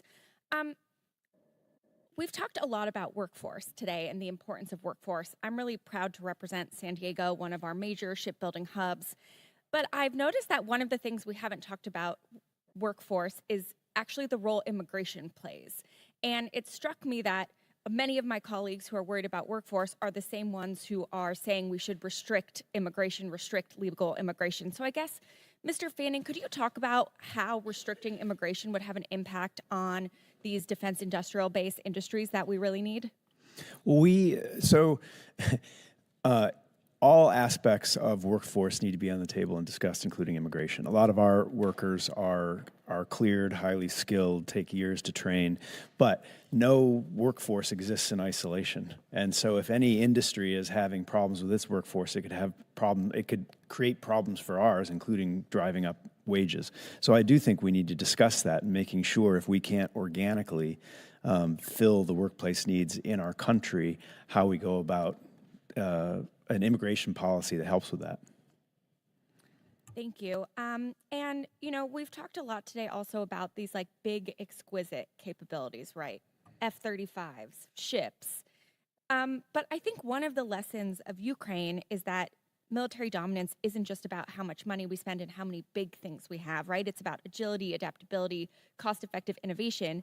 And one of the things that frustrates me about these conversations sometimes is we keep hearing demand signal, demand signal, demand signal. Well, the demand for munitions like 155 rounds couldn't be clearer. The demand for things like Patriots couldn't be clearer. And yet we're still having them not be produced at the rate that we need them. So I guess, Mr. Norquist, can you talk about some of these other capabilities and why we aren't seeing the defense industrial production that we need for munitions, for, you know, these kinds of things? Right. So typically what you have is you have something in a munition where either the demand signal wasn't there, or if you think of something like the Gimlers, the demand signal was there and the CRs blocked the ramp up of the production. So you ended up with fewer than you wanted. Then you have an event like Ukraine where all of a sudden there's a surge in demand. Industry starts to see the signal, starts to respond. But in some cases, the government says, and by the way, as soon as this is resolved, the demand's going to go to zero. And then industry says, well, okay, then I'll expand my current team as fast as I can, but I'm not going to do a new or second or third line because by the time they're on board, you may have stopped the purchase. So when people talk about the stability, one of the concerns is, and it's not irrational, the government has an increase in demand, and when something passes, it drops. And yet that swing has the very disruptive effect on the capacity. There are things we can do. There's abilities to help with companies in terms of getting, being able to qualify access to capital, to be able to expansions, be able to draw on workforce, and looking at choke points in the supply chain. So I think those are all key, and sometimes it's the least glamorous stuff that's the most important. Thank you. And Mr. Paxton, I just want to ask you that the Shipyard Infrastructure Optimization Program, it was intended to be a generational investment, right, to bring our public yards into the 21st century. And yet what we've seen is that costs have ballooned, timelines have slipped, and we still don't have a full cost estimate for the program. We've seen the industry benefit from significant government support, including long-term contracts and subsidies and infrastructure funding. And some might argue that this has actually reduced the incentive for the private sector to invest in shipyard modernization, leaving the government to foot the bill for these upgrades. So how should we strike the balance between the necessary public investments, but also ensuring that the private sector is making their own meaningful contributions to our domestic shipbuilding base? Yeah, thank you for the question, Congresswoman. For sure, the SIOP is critically important for our four public shipyards. We need those. Those are critical assets in the inventory of our shipyard industrial base. They obviously do all the nuclear propulsions systems, but private shipyard investment, we have been spending in the order of billions in our facilities and our workforce on the private side of things. And when we see that demand signal, to Mr. Norquist's comments, we respond, but it does take time. It does take time to ramp that workforce up, but the investments are being made. Thank you. I just got to say, I am so frustrated by the whole concept of demand signal because I just feel like this committee couldn't have been clearer for the 4 years I've been on it so far about the kinds of things we want to see. And so, like, I think we've got to get away from just saying we need more money, less oversight, and get to some real solutions. And with that, Mr. Chairman, I yield back. Gentlelady yields back. Chair now recognizes the gentlelady from Virginia, Ms. Kiggins, for 5 minutes.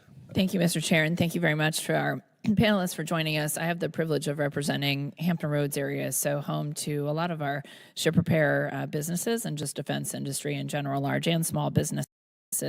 We have meetings with them about their frustration with our budget process and passing continuing resolutions. And I know that they are disproportionately impacted by these continuing resolutions that we continue to pass. We passed one, and then we passed another, and now we're facing another deadline where we perhaps may pass one that will lead to a full year CR.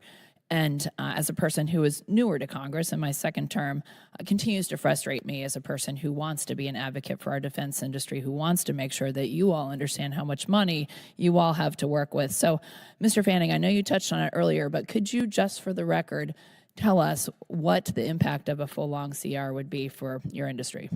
A year-long CR is particularly disruptive, especially if it has limited anomalies. New programs don't start. I mean, I think this is what people don't understand, is that a CR is just saying continue with the last year's plan. And so if there's a new start baked into it and companies have invested in it all up and down the supply chain, lined up the workforce, lined up the materials, the parts, and get ready to go, it doesn't happen, it's a tremendous financial hit on them. Again, especially on small companies, ones that I think you're talking to in your district, that don't have the cash flow or the access to capital to withstand that type of a delay. And this is what, sort of feeds into having that consistent signal from the government, so that all of that is required to line up to produce what the government needs when it needs it takes place in a way. And it causes not just a disruption in building those supply chains, it causes a disruption in trust. For the companies, large, small, in between, to lean forward and invest, to be ready, because they do that. They want to do that. They're all doing risk and strategy assessments every year. Where am I going to put my money? So hopefully it lines up with what the government needs at that point. And a CR that doesn't have anomalies in it is basically skipping a year for that change, that growth, that increase in quantity orders or what have you. And again, it causes industry to react conservatively to what they're hearing from government, because they've got to see that there is something at the end of their investment. Thank you very much. Just wanted that to be made very clear. Let's see. So also in my district with ship repair, the ship repair industry that we have there, we are seeing, because of the CR, a lot of them have to lose staff. They are having just to change how they do business. I know we've heard our colleagues talk about the number of ships we don't have in the U.S. Navy right now, so perhaps not enough business for ship repair. We're seeing them do things that are a little bit outside the box, participate in some of the modular build programs, working with Huntington Ingalls, and we have close proximity, so we can build modular components and ship them up the river to Huntington Ingalls. We have a wind turbine project off the coast of Virginia Beach that we're seeing some ship repair even being involved with staging and some manufacturing. So they're trying to do some things, which I applaud them for, to compensate for the budgetary issues that we are facing. But Mr. Paxton, do you see these kind of thinking outside the box options that my local ship repair industry is pursuing as good alternatives to ways that we can just keep that skilled workforce in place so that they don't have to shift around so much? For sure. We're having a constant internal discussion about commercial ship repair. A lot of your yards down your way, while they do amazing Navy maintenance and modernization, used to have a lot more commercial ship repair work for a lot of reasons. That commercial ship repair has gone overseas. We should be clawing that back and doing more of that. I will say Virginia leads the way, Virginia Ship Repair Association, in educating the local communities down there on the just patriotic jobs that are in our shipyard. So Bill Crow does an amazing job. They're great. We appreciate them. Mr. Norquist, do you have anything to add on that? So I was just going to come back to the point you had on CRs. I think there's we have had over 1,900 days, over 1,900 days of CRs in the last 16 years, equivalent to being 5 full years. And each of those is telling defense and companies and the military that whatever you need next, don't do it. Go back to do the things that we would have told you to stop doing. And that becomes incredibly disruptive. And people think, well, they can just do the same as last year. You passed a pay raise. A CR doesn't accommodate the pay raise that you would have to figure. There's a series of changes that this committee and others have voted on to say we need DoD in a different direction. A CR says, never mind, do the old plan. I can understand why it's very appealing for China. For us to keep doing these, I don't understand why it's in our interest, and I think it's a real challenge for our membership to have to deal with. I know that you guys are more frustrated than this as much as anybody else, and the shipbuilding is all a new start, so every one of these is a big setback, and so I'd be very concerned on the effect of a long-term CR. Thank you. I share your frustration. I'm out of time. I yield back. Thank you. Well, as a very senior member of the Congress, I can tell you most of the members who tolerate CRs as an acceptable option are just ignorant of the impact of those resolutions. With that, I recognize the gentleman from New York for 5 minutes. Thank you, Mr. Chairman. Thank you all for being here. I think we have the right three people here and your membership. You represent collectively basically the entire defense, at least the traditional defense industry. Between the five big primes, Lockheed, Boeing, Northrop, GD, and RTX, over $200 billion in defense revenue last year alone. Rough math, that's about $130 billion from contracts from DoD, 15% of our entire defense budget. And since that's really discretionary spending, that essentially means $1 in $12 we're spending as a country went to these five companies. And we thank you and the employees that are doing that work. Given that context, though, and you may have seen or heard a little bit in the news about government efficiency has been certainly a topic. In the first month or so, while the Trump administration has found time to fire 6,000 veterans, to fire thousands just Friday night at the DoD, they haven't yet found time to highlight any specific examples of the supposed waste, fraud, and abuse at the Department of Defense, which constitutes, as I said, a huge part of our spending, and I agree. So could each of you just name one program, could be major, could be minor, one thing that we should cut? Mr. Fanning, start with you. I think I think a lot of things are being conflated. Just one. What's just going on one now. thing. I think you know, every program is there for a reason. It doesn't mean it can't be more efficient. Mr. But I don't know, Norquist? top of mind, we you point to on one the thing? industry. Yeah. I only have a few minutes. So I'll just say when I was in the department, we did a defense-wide review and we proposed $5 billion worth of reduction. So there are people who are constantly producing recommendations. The challenge is one person's offset is another's essential requirement, and you have to work through both the politics and the mission impact. What would you say, given your expertise, is the number one thing? The number one thing I would do is that actually change the requirements process, because I think it has. What's the one program that you would eliminate? I walked through. I could give you a copy of the report that we produced. I'd love to follow up on that. I'm happy to. Mr. Paxton? Again, I echo my colleagues' comments on this. I think the sheer volume of the DFARS needs to be contracted. And I agree. And I know I'm being somewhat provocative here, but it's incredibly frustrating to me that we're all in high-level agreement and there's been incessant talk of the need for efficiency, and you all are the experts and your members, and we would love to work with you. I would love to work with you, and I think there are a lot of members that know there are legacy things that were out there from, I'm 42, that have been out there, you know, in the ether from before I was alive, that even our services are saying we don't need. So I do think it would be helpful to not speak at the up in the clouds level, but we need to be specific and have those details. To that end, my second question, and we've talked a lot about hardware-focused programs, which are, of course, a huge driver of our budget, but I want to talk about some of the legacy software programs across the Department of Defense that are ridiculously over budget, archaic, and largely, in many cases, simply don't work, but are still programs of record because of the broken acquisition system. Largely thanks to cost-plus contracts, hardware-first primes, win software-centric contracts, and they just cannot deliver the necessary capability on an appropriate timeline, yet they're rewarded for increasing their business expenses, unnecessary auditing, excessive accounting. I was in Indo-PACOM last week. We were hearing directly from senior leaders that the major Army C2 program, they're literally not even using.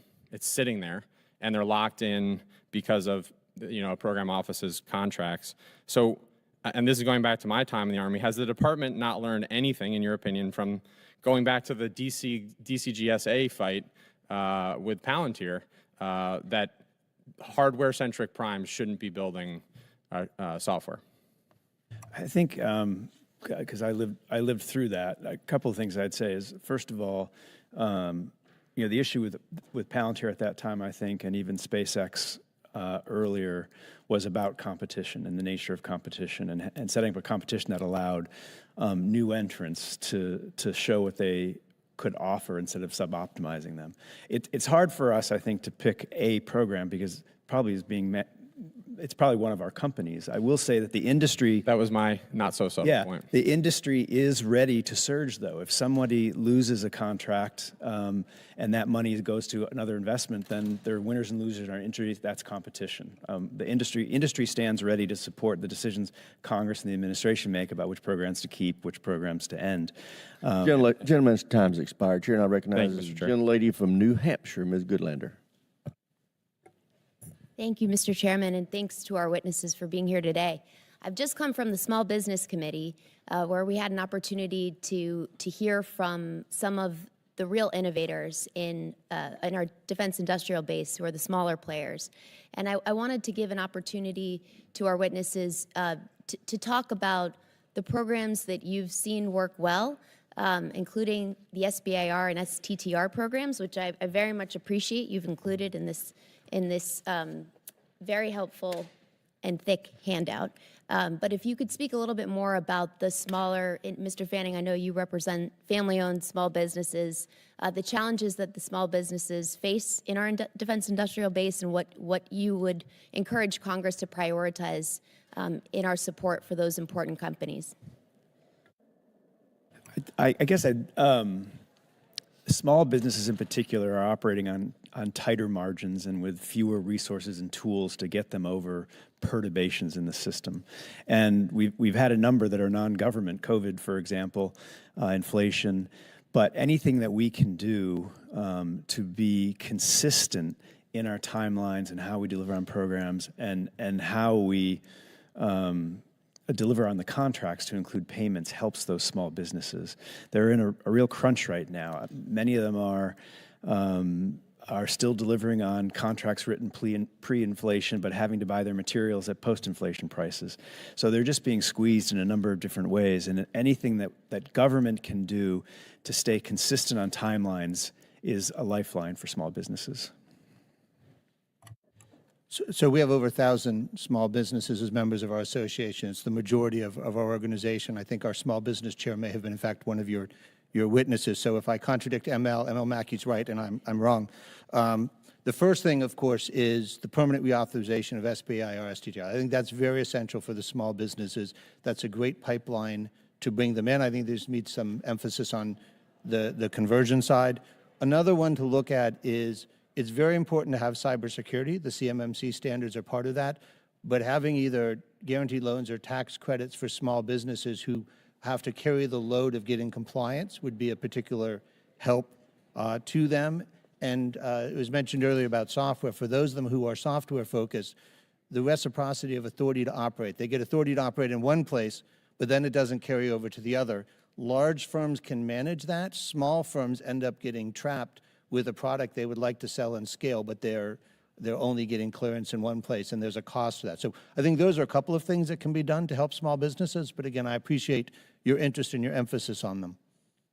Well, thank you. I wanted to ask our witnesses if you could say a few words about the National Defense Industrial Strategy that was introduced just a year ago, and how you see the implementation of that strategy. I know there's been a follow-on implementation plan.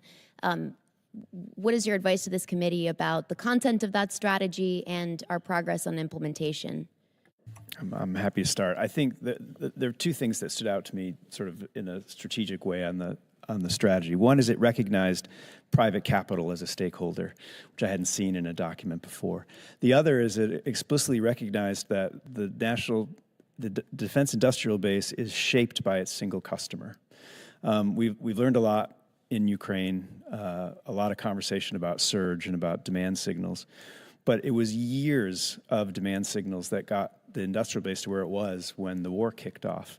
And it's not an easy thing to counter. And that's partly because industrial policy, munitions, which you can take a 20% risk on munitions year after year after year after year after year, and the industrial base will shape around that. You can't buy 80% of an aircraft carrier. And so I think those, the problem with surge, the problem with stockpiles, and the problem with industrial policy is in the end game of the budget, they don't compete well to things that you can actually park at a pier or put on a ramp. And that's what I would just remind the ranking member talked about choices. in the end game, it's all about choices, and what you can actually have in your inventory tends to win over these types of investments that we think are critical, because capacity is a capability and it does deter. So first of all, it was very helpful that the department produced the first National Defense Industrial Strategy. It was a clear recognition of the challenge they're facing, how the challenge came about over time through government policy. I would encourage the new administration to look at that. They're, of course, going to have their own version, but the industrial base has been a priority for them. So to be able to use and draw from that what they value. But I think that's something that the recognition of the effect of certain policies on it, the recognition of rare earth metals, I mean, they did a relatively across-the-board look, and so I think that's a great place for someone to start and to build on. And so I'd encourage the committee to look at it and the implementation plan, and then recognize some of those have costs associated with them, and so you just have to pay attention to that. Well, I thank you, and I yield back, Mr. Chairman. I'll be submitting some more questions for the record and appreciate the time of the witnesses. The chair now recognizes Mr. Mills from Florida. Thank you very much, Mr. Chairman. Thanks so much for being here, gentlemen. Mr. Norquist, great to see you again. Mr. Norquist, I'd like to pivot to another critical concern related to our industrial base, namely supply chain integrity and transparency. I don't think I need to rehash the issues that we have in regards to reliance on adversarial nations for critical components, but even more certain is the critical minerals that we have banned DoD and commercial partners from sourcing from adversarial nations. These restrictions are often too wavered for these individual program managers or these adversarial trading proxies and minority ownerships and taking advantage of these thresholds. So my question, I guess, is that knowing that the responsibility of both DoD and the industrial partners to ensure the United States abides by these responsible acquisition practices, what is the industry doing to ensure transparency in these supply chains?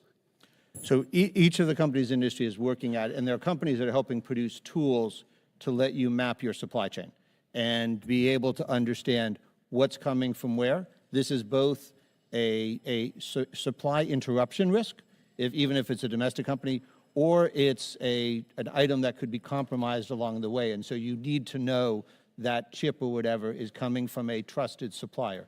The same thing actually somewhat comes in place with trusted capital and knowing that the investors and the people you're playing with are worthwhile. So that has been a part of it. Now, these are relatively complicated supply chains, and there's risks involved when you go to the overseas. So there's certain things that can be done with regard to promote domestic mining or refining capabilities. As the 45X tax credit was used, it's not available for mining, but if you are trying to get after the rare earth metal issue, that would be one of the uses on it. When we talk to our membership, one of the things they bring up is in the last 3 years, 28% lost a critical supplier, 30% lost a sole source supplier. So mapping is not just, it has multiple values: security, understanding, and then recognizing your vulnerabilities and your choke points so you can start to build resilience. Yeah, as a business owner, one of the things you always look at is your single point of failures. Obviously, one of those key and critical areas is the 92% of microchips and semiconductor capabilities that's within Taiwan. That is why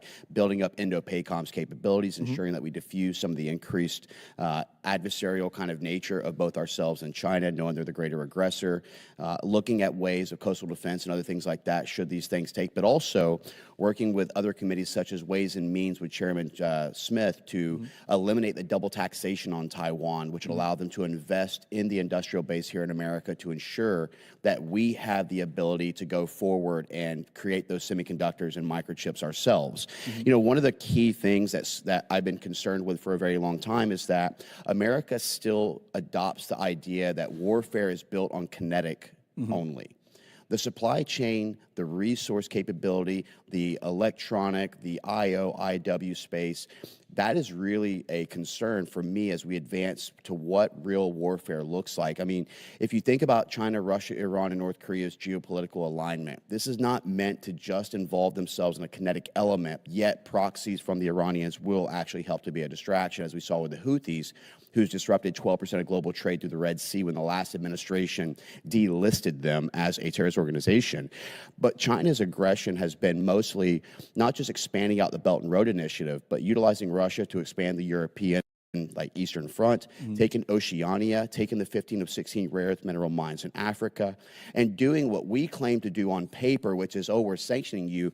They're doing it from a geopolitical stance where they're actually moving the football by cutting off Western Hemisphere supply chain to the Red Sea, the Persian Gulf, the Black Sea, the Horn of Africa, while using economic coercion on Panama and Honduras to try and influence trade, tariff, taxation, and capabilities through the canal.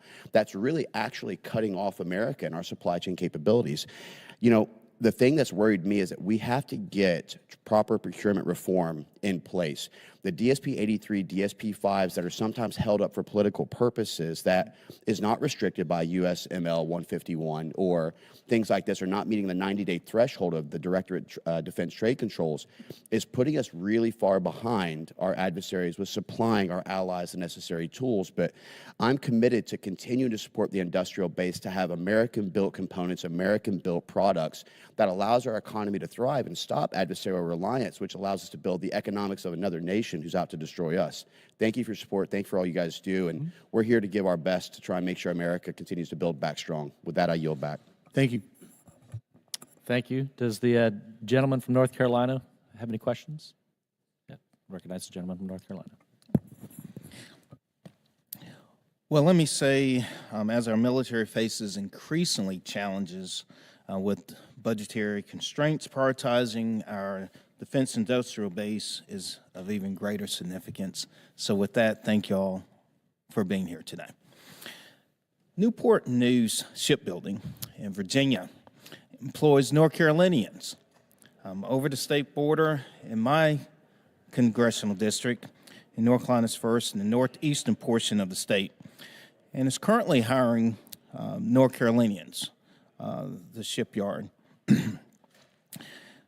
This is my question, Mr. Paxson. What efforts are being done when we talk about taking advantage of entire populations, in particular workforce, all the conversations around workforce? What efforts are being taken to strategically and be intentional about bringing in rural areas in particular in these workforce conversations, and then not just rural areas, but for instance, in North Carolina, we're right there, and many are going into Virginia to then entice states to collaborate more with each other. Thank you, Congressman, for the question. First of all, I think the goodness of the shipbuilding industry and ship hire up those people who maybe didn't go to college, who just got their high school degree and want to have a career. One of the great things about the shipyard industry is you can have that career. And I know Newport News does an exceptional job bringing in the next talent in our shipyard industrial base. Yeah. Is there anything specific that you would suggest as a priority that would focus specifically in helping to cultivate workforce in rural communities across America? You know, Congressman, to the extent that we are trying to raise the awareness of the shipyard industrial base, that we are a great family wage career destination, and you've seen some of that with the shipyard industrial base promotions and where those promotions go. So I do think there's outreach to rural areas to make them aware of our industrial base, and that again, these are career jobs. It was interesting this week. We had educators that came into the office from Chowan County. We had a principal from Chowan Middle School. We also had the STEM coordinator. My question is, could you just speak briefly when we talk about cultivating workforce? Because they were sharing with me their vision of extending STEM within schools, within the county. How important is STEM? STEM, and I'm sure my colleagues will have some opinions on this as well. It's absolutely the most critical thing we need right now. And what our shipyards are going into elementary schools now to talk about STEM and talk about careers in the shipyard industry, but I'll hand it off. Yeah, I think what you want to do is you want to give individuals exposure to the industry so they can develop a passion for it. You know, many people, they get because one of their parents worked in a field. But if your parents aren't involved in these, if you are at a school where you have the exposure to work, either electrical, plumbing, I mean, there's a range of technical trade skills, and there's a range of STEM topics that people start to develop an interest for when they're young. And then that passion, they discover there's an whole career field attached with that allows you to work with those skills in that areas. And so I think the ability of introducing that, and we have chapters of NDI all around who work with local schools, do different programs in order to expose them to the range of career fields that are out there. And then from that, they look around and they say, oh, there's a shipyard nearby, or I can drive this distance to get there. But trying to show them these are fun, interesting things to do, that there are entire careers behind that you can make a living doing. And let me say this, North Carolina's 1st Congressional District, we're one of the most economically distressed. And we have to look at these areas that are experiencing distress, and especially rural communities, and really begin to go to the core, and that's building the future through our workforce. Right. Thank you so much. And I yield back the balance of my time. Thank you. I now recognize the gentleman from Illinois. Thank you, Mr. Chairman. Good morning to everyone. Thank you so much for your time, sharing your expertise. Strengthening the defense industrial base is such a critical issue, especially to my neighbors in central and northwestern Illinois. I'm so glad that we're taking the time to delve into that today. Our defense industrial base fosters innovation, it creates jobs, it helps our allies around the world, and keeps our adversaries at bay. I'm so proud that my district is home to the historic Rock Island Arsenal. That back in the 1830s, there were decisions that were made here in Washington to put one of our most strategic places on an island in the Mississippi River. And still to this day, men and women back home go there to do this important work. And it is my job to make sure that we're making sure that the arsenal will meet the needs into the future. So we know back home firsthand how important the organic industrial base is. So Mr. Fanning, I'll begin with you. Has the Department of Defense, in your opinion, done a good enough job leveraging the organic industrial base in areas where the private sector is not there? I think the department does do a good job, prodded by Congress, to make sure that they do that. Where I think perhaps there's a problem is the investment in that organic industrial base and the arsenals. I think much like surge capacity is generally a bill payer in the end. Most installation investments, I think, are a bill payer in the end. But I do think the department does a good job, again, because they know Congress is watching at leveraging that organic industrial base. Thank you. The Rock Island Arsenal is also home to the Army's Center for Excellence for Advanced and Additive Manufacturing, which has pushed the boundaries of innovation through the surrounding defense industry all around eastern Iowa and western Illinois, where I represent. The story of advanced and additive manufacturing at Rock Island, it shows how investing in our modernization improves the readiness and strengthens our national security posture. So, Mr. Norquist, to what extent do you see additive manufacturing playing a role in the future of the defense industrial base? So I see two particular areas that I'll focus on. There are many, but let me just dwell on two. One of them is in places that do maintenance, repair, and others. The ability to get an old piece of equipment working by additive manufacturing saves you. The other part is when you have either deployed or at home a spare part you don't have access to. Deployed, it may be because of a supply disruption. At home, it because it's an old item and the vendor went out of business.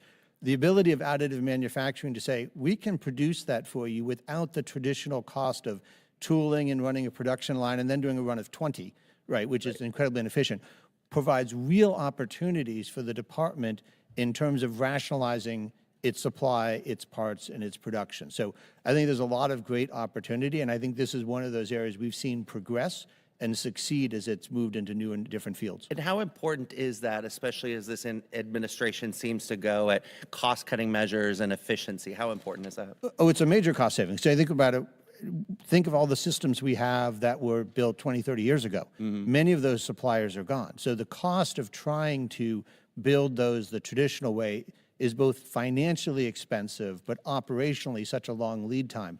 Additive manufacturing says, we can do that faster and less and let you keep things up and running. So I really see that as one of the key items for speed and cost savings in the department. Right. Glad that we could be a part of that in my district. And also the Congresswoman across the aisle, Congresswoman Kiggins, she had asked about, the effect that it has on this when we look at short-term CRs. And I know she had asked that to you, Mr. Fanning. Mr. Norquist or Mr. Paxton, would you like to answer that? Yeah, the one thing I would add is in ship repair, if we go much longer, we're going to be talking about work stoppages.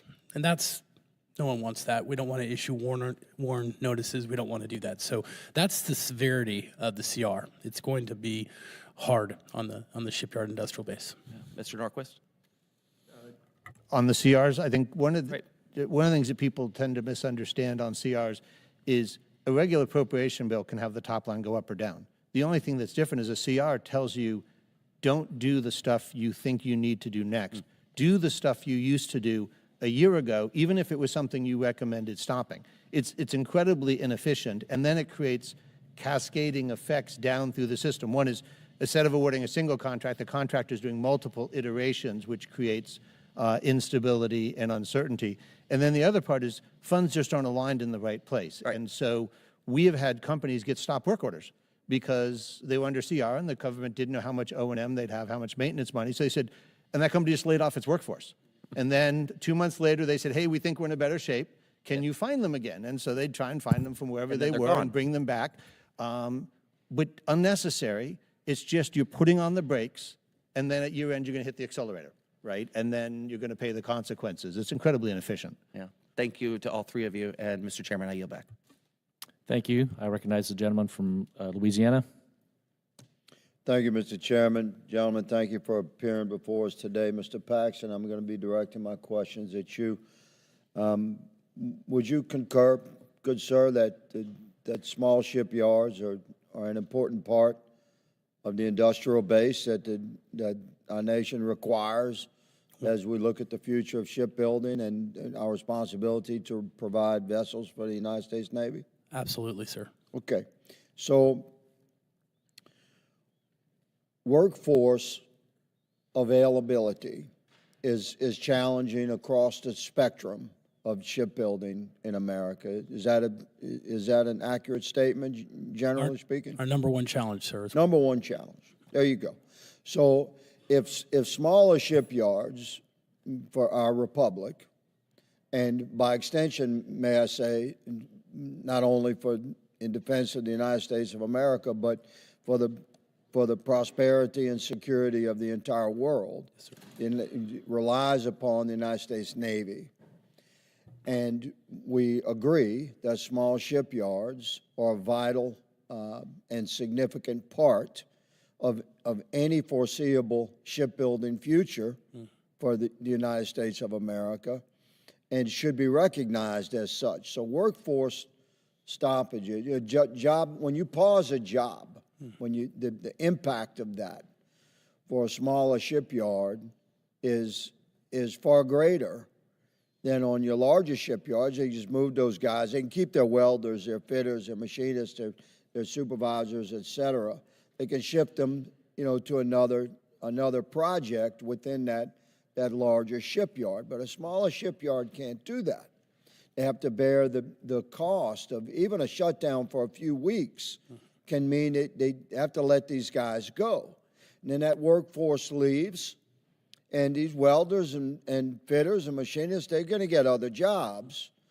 And it's difficult to replace that workforce for your smaller shipyards. So how would you address that? And I yield to the gentleman. Is the Pentagon paying attention? Is the cornerstone question here.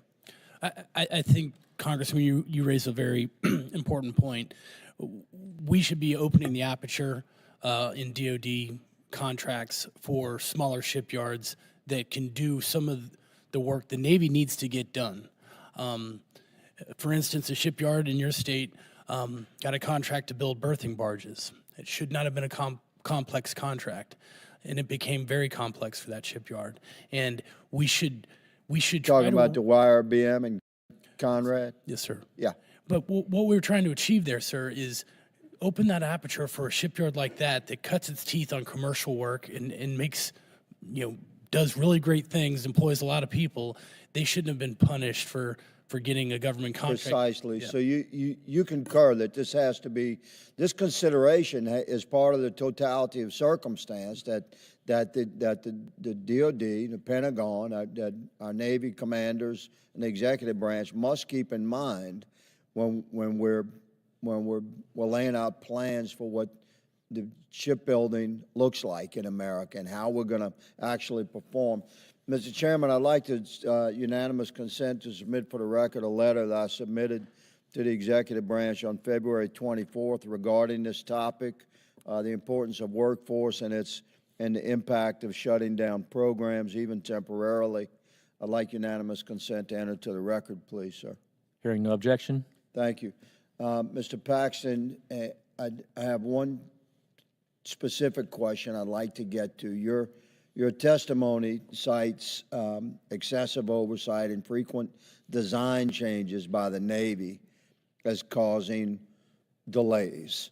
And I'm saying that those delays may be manageable by your larger shipyards, but they can cause significant economic injury to our smaller shipyards, and I yield to the gentleman to respond to that position. Yes, sir. I think we should be clear-eyed about once we have a functional baseline design on that ship, we have to be rigid in not having requirements creep and ship specifications continually to increase, because that drives up costs, that drives down the schedule, and it ultimately hurts smaller shipyards.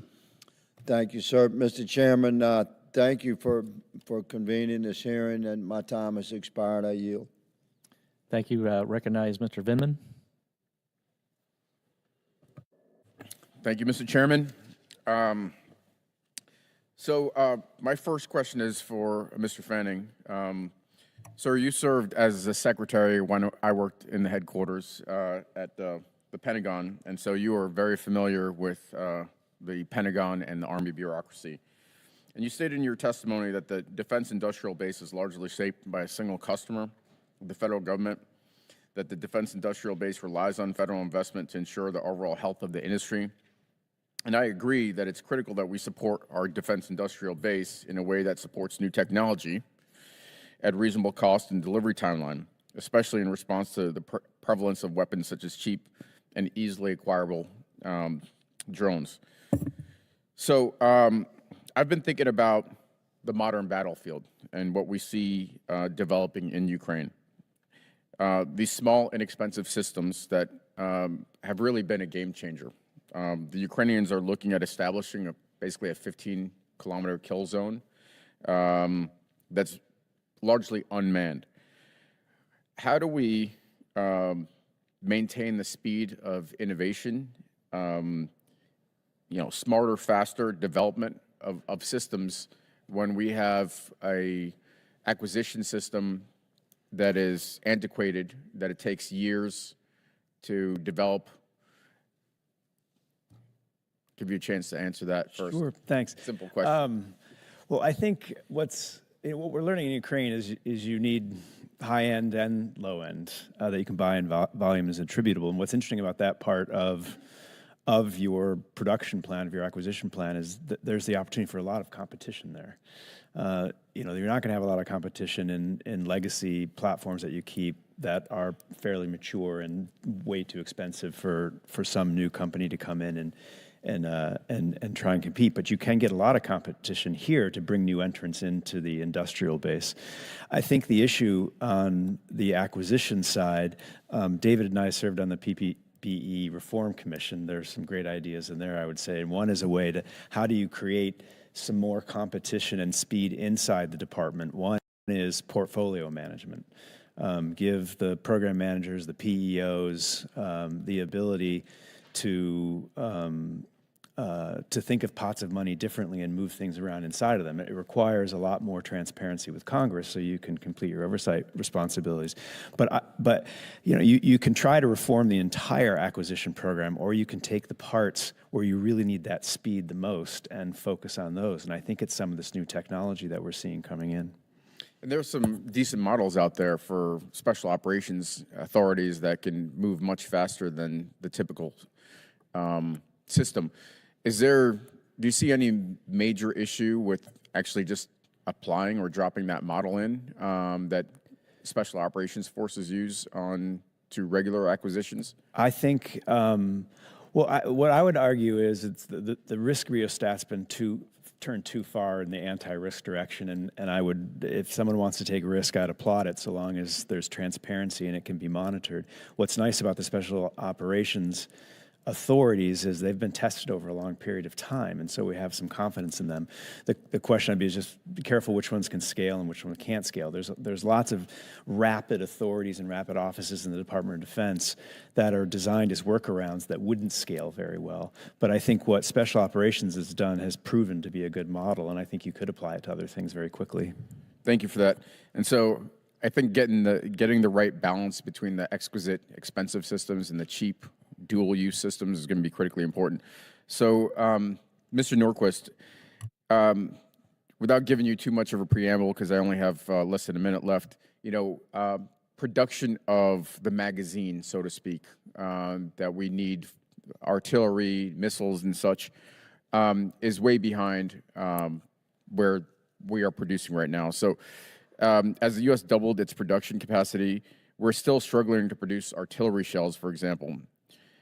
So how do we address that issue? So I think there's a couple of things. The first is to recognize part of the way we got here was the wild swings in munitions. So I think one of the first steps is working with the department to have much clearer floors for munitions inventory. That way the vendor understands there's going to be a quantity. The department warfighters know that in the event of a conflict, they will have access to greater volume. There are things you can do with the vendor in terms of helping them set up new facilities and being able to addition production, but that assumes that the demand signal is going to be long enough. It takes several years to get a factory up and running, and sometimes with these, the signal is actually going to drop on the other side, and that creates a problem. Thank you. I yield back. Thank you. I recognize the gentleman from Colorado. Thank you, Mr. Chairman. Mr. Fanning, in your written testimony, you touched on how rapid inflation caused by the Biden administration weakened the defense industrial base. And I just yesterday met with Excelio, which is in my district, about that very thing. Talked about the inflation crisis and how it was especially harmful for the small businesses in the industrial base.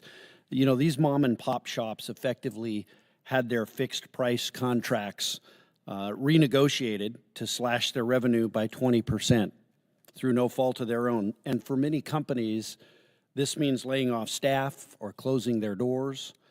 What flexibility does the DoD have to support small contractors during extreme situations like the inflation crisis that we've had, and how can Congress assist them?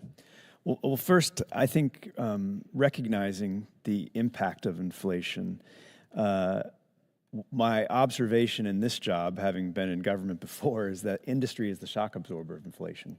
The Pentagon seemed to think that it had managed through inflation because it hadn't hit it yet. When the next round of contracts or economic order quantities or competitions take place, that inflation that has been absorbed by industry is going to show up, and the government's going to have to deal with it. And I think the way that what government can do in real time, which is hard, is pay for it. The contracts, most of the contracts that are directly with the government have adjustment clauses in them. But it doesn't matter if there's no money to pay for those adjustment clauses. And that's what caused, you know, the primes, anyone who has a direct contract with the government to absorb it and then pass it down through the supply chain. And what you're seeing now is small businesses that are locked into contracts to their customer pre-inflation, but are now buying materials and parts in post-inflation, and their margins are just getting squeezed. Yeah. And I'm sorry, and we can chase them out of the defense industrial base because they can adjust to inflation much more quickly on the non-defense side of the work that they're doing. Right. Okay. Thank you. Mr. Norquist, in your written testimony, you talk about the burden of regulatory compliance that contractors are forced to bear in order to support our national defense. For small contractors who can't afford to devote an entire position or a department to compliance, the regulatory burden is crippling. Do you have any sort of estimates as to how much time or money the average small contractor is forced to commit in order to meet federal requirements? And you know, it seemed to me like Congress would want those resources to be focused on supporting the warfighter instead of checking the box for DOD. So we don't have estimates in the aggregate, but individual things like the CMMC standard, how many, 100,000, 200,000 are they going to have to spend to get, or just for the annual inspections? Each of those we tend to, for some of them we all have estimates. But as you point out, those are all significant burdens for the small business, and it makes moving into the barrier to moving into the government sector or staying there very high. Well, and it also takes money away from the warfighter, right? When they're spending it on compliance instead of, right? Right. Okay, thank you. I would yield back, Mr. Chair. Thank you. I recognize the gentleman from Missouri. Thank you, Mr. Chair, Ranking Member, Mr. Fanning, Mr. Norquist, and Mr. Paxton. Thank you for being here today. Mr. Norquist, I want to start with a question for you. I think you mentioned or identified brittle supply chains as one of the key vulnerabilities facing America's defense industrial base. Often our defense critical supply chains can be dependent on products and materials sourced from other strategic competitors and adversaries, including China. And my district in the St. Louis region is home to numerous contractors and subcontractors that are part of the crucial backbone of our nation's defense, including the aerospace industry. Given recent efforts to increase our leverage and involvement of small and medium-sized defense contractors, what steps are you aware of that the Department of Defense is taking to ensure these entities have the necessary support and resources to meet the demands of our national defense strategy?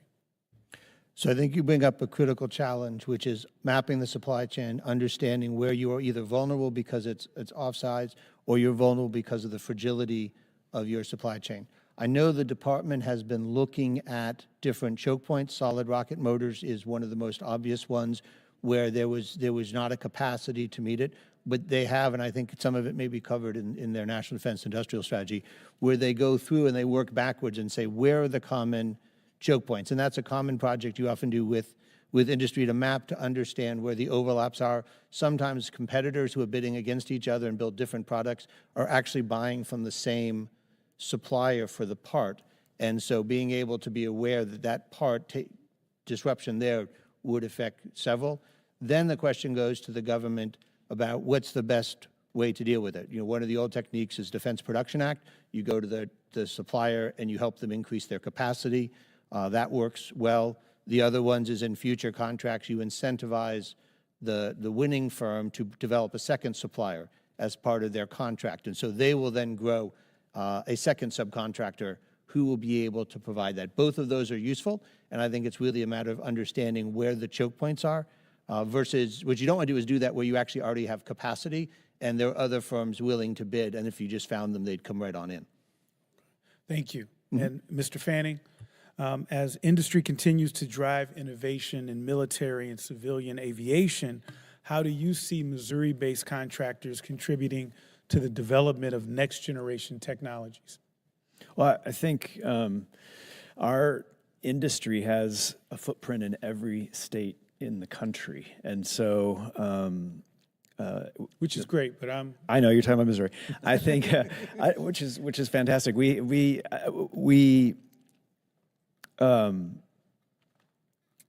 Missouri specific, I'd have to get back to you on that, and we can have a conversation because, as we said earlier, workforce is the critical component here. There's shortages, and if there are regions or states in the countries that want to work with aerospace and defense, that's an easy partnership to develop. Okay. Thank you, Mr. Fanning.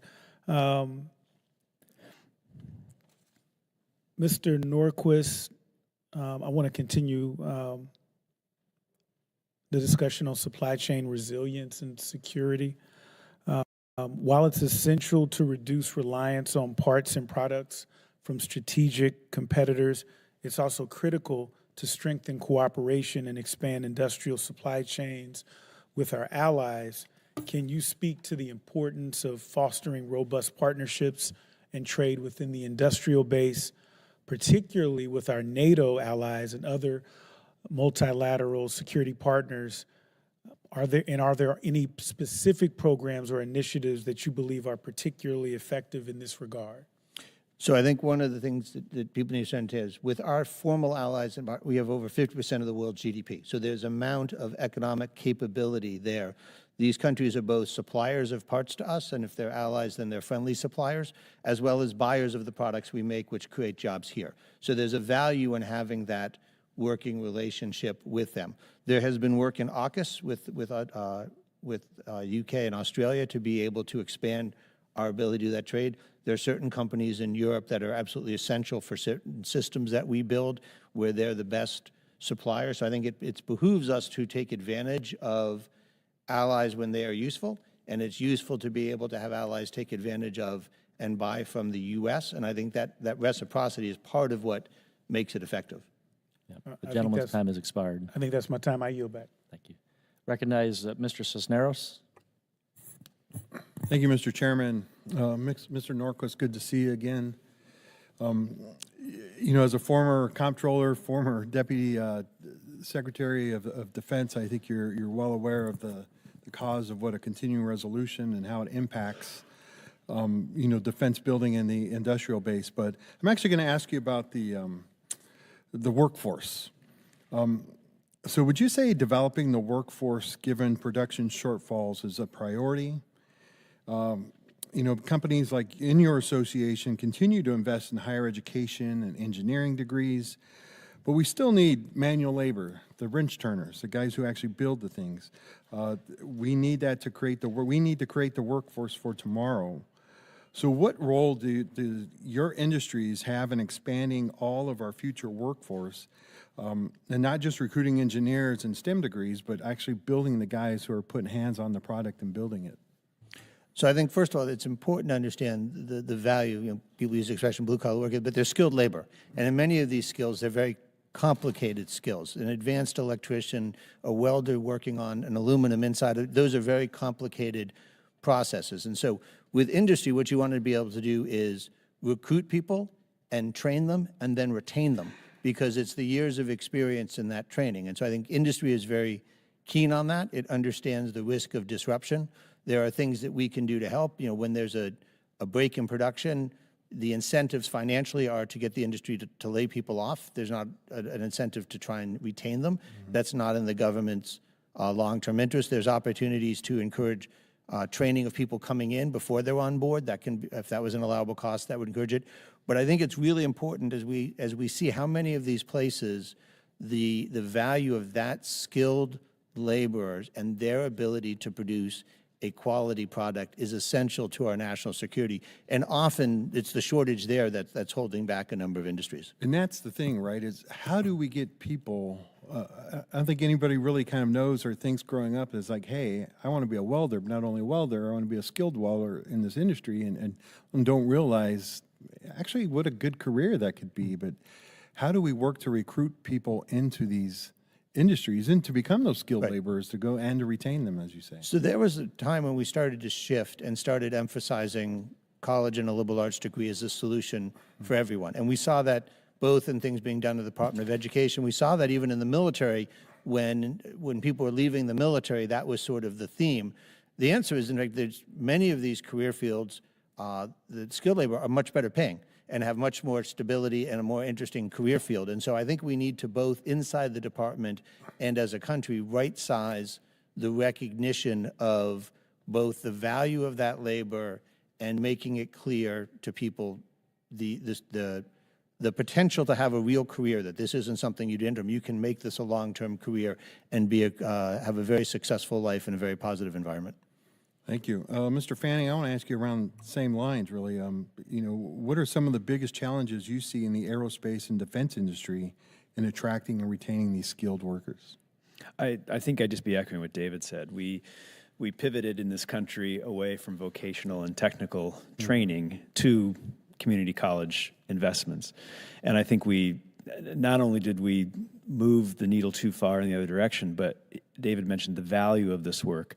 We sent a message about the value of this work, the worth of this work to our country. And I think we know we have jobs that pay 50% more than the national average. We pay well, we have to pay well. We need that type of a workforce. And so I've got a company in Kansas that actually recruits on farms because they can at least find people who work with big equipment. We need to have that pipeline, and it has to start early. That feeds into STEM, that can be this type of high-skilled labor you talked about. Right. And what we want to do is hire people in and not just train them, recruit them, but grow them and move them into those higher-skilled jobs that are on the floor. I think this is something we need to look at, right? And I know the Department of Defense, and I'm sure you all know this, right? We got fifth graders going in to get them interested in science and physics and becoming engineers. But I think we need to start getting not only the government, but industry as well, focused on and making investments to have building that skilled labor so that we have that workforce for tomorrow, especially as these weapons get more technical and difficult to build. So anything we can do to partner with industry to kind of make that happen, I am here to help and support that. And with that, Mr. Chairman, I yield back. Thank you. Recognize Mr. Tran. Thank you, Mr. Chairman, Ranking Member. Thank you, gentlemen, for being here. I am deeply concerned about our dependence on components and materials sourced from the People's Republic of China and the implications of our supply chain. China is already levying new export restrictions against the United States, and I have no expectations that tensions between our two countries will be alleviating anytime soon. The question is, for any of the witnesses, what are the most critical supply chain vulnerabilities in the defense sector, and how can we better mitigate China's influence on U.S. supply chains? So I'll just start with a few, and they can jump in. I think one of the places you see this is energy storage and batteries, and the materials needed to produce those. That has effect across a wide range of technologies, and many of those also depend on rare earth metals for development, either not produced here or not refined here. And so that would be one where you would need to look to both improve your either your stockpiling, your development, your processing, or make mining either here or through an ally. You'll also see this came up with microelectronics, right? And that one is not just a interrupt the supply for the Department of Defense. It's how do I know the integrity of the chips that I am using have not been compromised. So I think those two, I think raw materials we've talked about extensively in this one, and feeds into both of those two questions. So I'd start there as the ones I would highlight. And I would maybe expand the focus a little bit to adversary capital, watching very carefully where China is moving its manufacturing to make sure that we're not getting it through a secondary source. And then a recognition, this is decades-long whipsaws.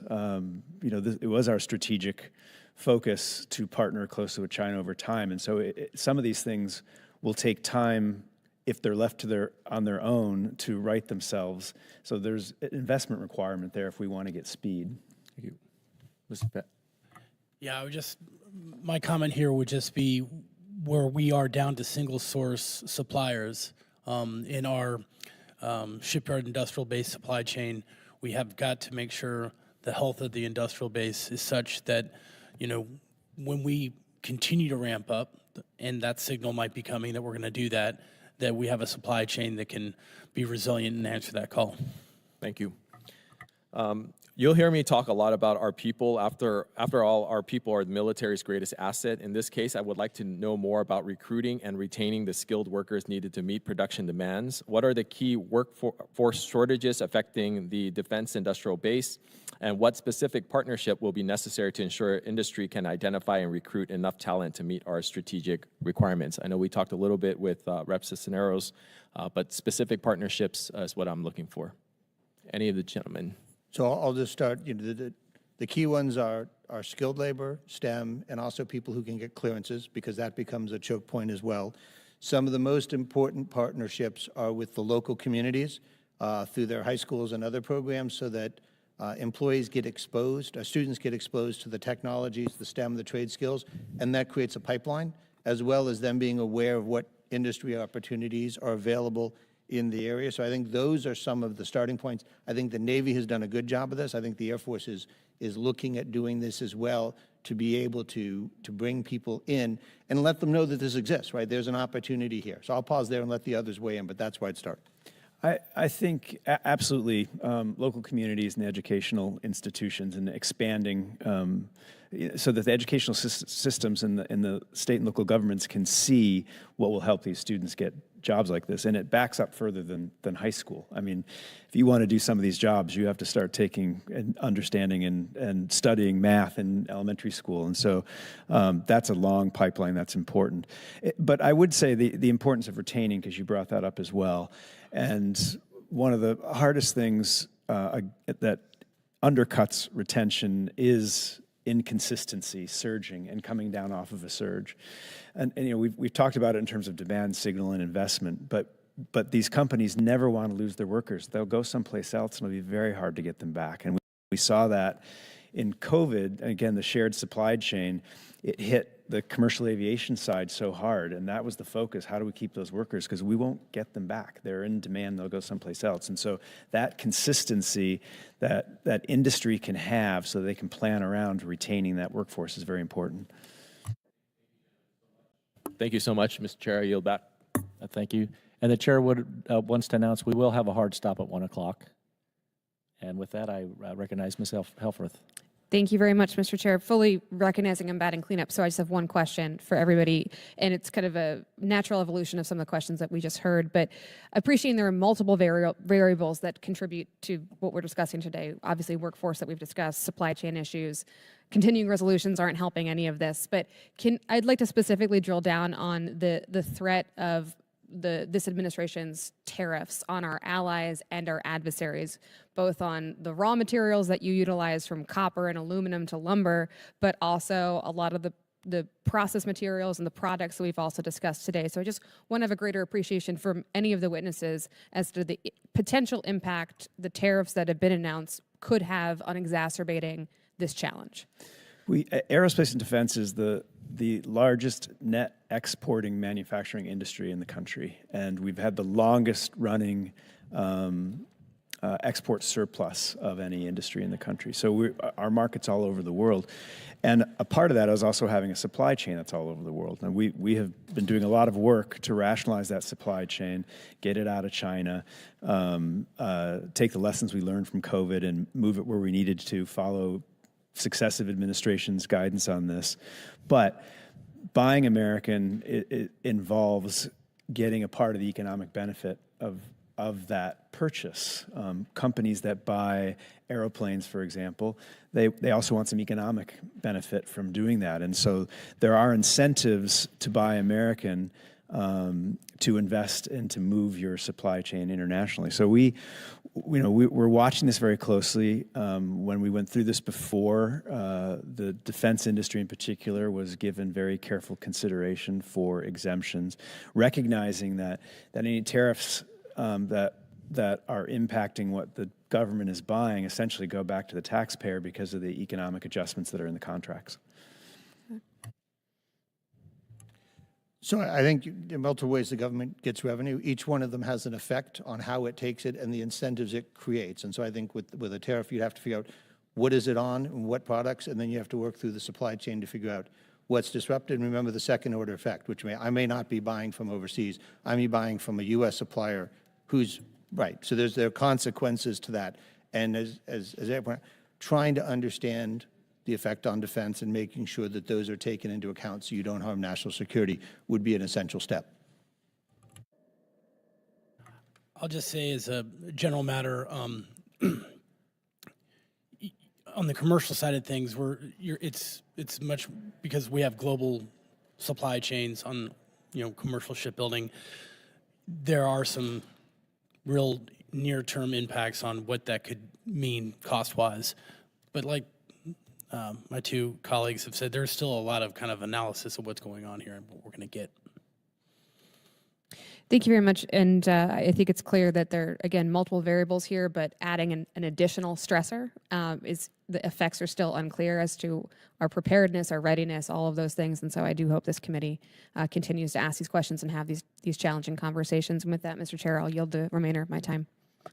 Thank you. And we recognize, the chair recognizes Mr. Scott from Georgia.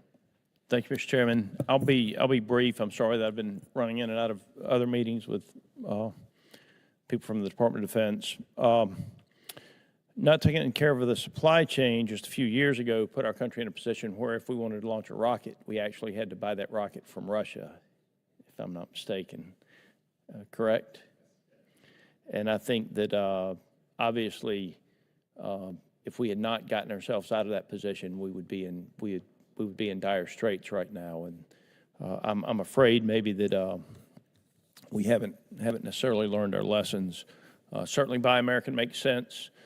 And a lot of things, Mr. Paxton, and I'm going to come back to you, Mr. Manning. One of the areas that I have the hardest time with, though, I understand the shipbuilders need a consistent flow to get decent pricing for us and reasonable margins for them. But I don't understand why we only buy one ship or one part of a ship at the time. I don't understand why we don't do block purchases. And the thing that I have the hardest time with, though, with the shipbuilding is like just buying roll-on, roll-off containers for Transcom.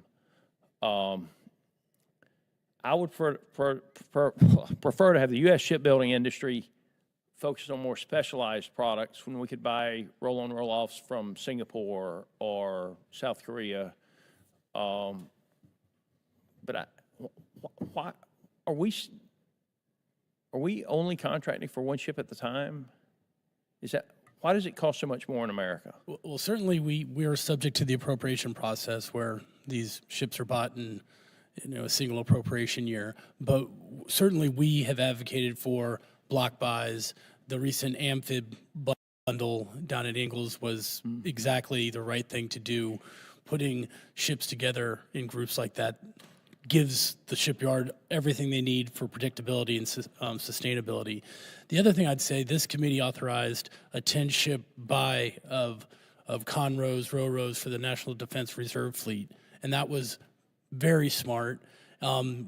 Appropriations were funded for that, and we still had the Maritime Administration sitting on putting that out to contract. And in that case, Congressman, we would be using commercial best practices to build those ships.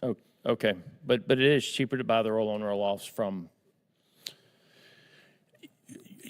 Congressman, I think the reality is when we buy in 1s and 2s and 3s here, it's more expensive. If you buy an order of 10, it's going to be much more affordable. Yeah. I will say, if you're buying in orders of 70 and 100. Thank you. Yep. We got to work through this. Yes, sir. We can't pay as much as we are for the equipment we need, and it can't take this long. Secretary Fanning, I'm going to come to you because you were Air Force before you were Army, right? Yes. Navy before that. Okay. Well, I was trying to give you credit without demerits.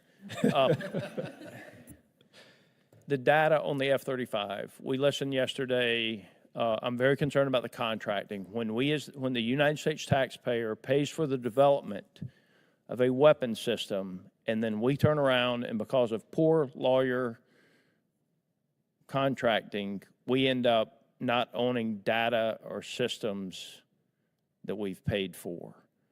Do we own the data on the F-35? Congressman, I actually don't know the answer to that question. We don't work on individual programs at AI. Okay, I thought maybe from your time as Air Force. I don't recall specifically. I do know that data rights is a complex issue, and it does come down to what's in the contract. But I don't know the answer to your specific question. So as a guy from the private sector, I don't think it's that complex in the private sector. If a private company pays to develop something, they own what they paid to develop. And so I want our defense contractors to be successful, and being successful means you have a reasonable margin, just as being responsible to the taxpayers. When the U.S. taxpayers' funds are used to develop a system, the U.S. taxpayers should not have to pay to license that system back. And that's something that the U.S. government has got to do a better job of. I appreciate all of you. Sorry that I've been running from meeting to meeting, and sorry, Mr. Norquist, I could have asked you a trigonometry question or something. But thank you. The chair recognizes Mr. Khanna. Thank you, Mr. Chair.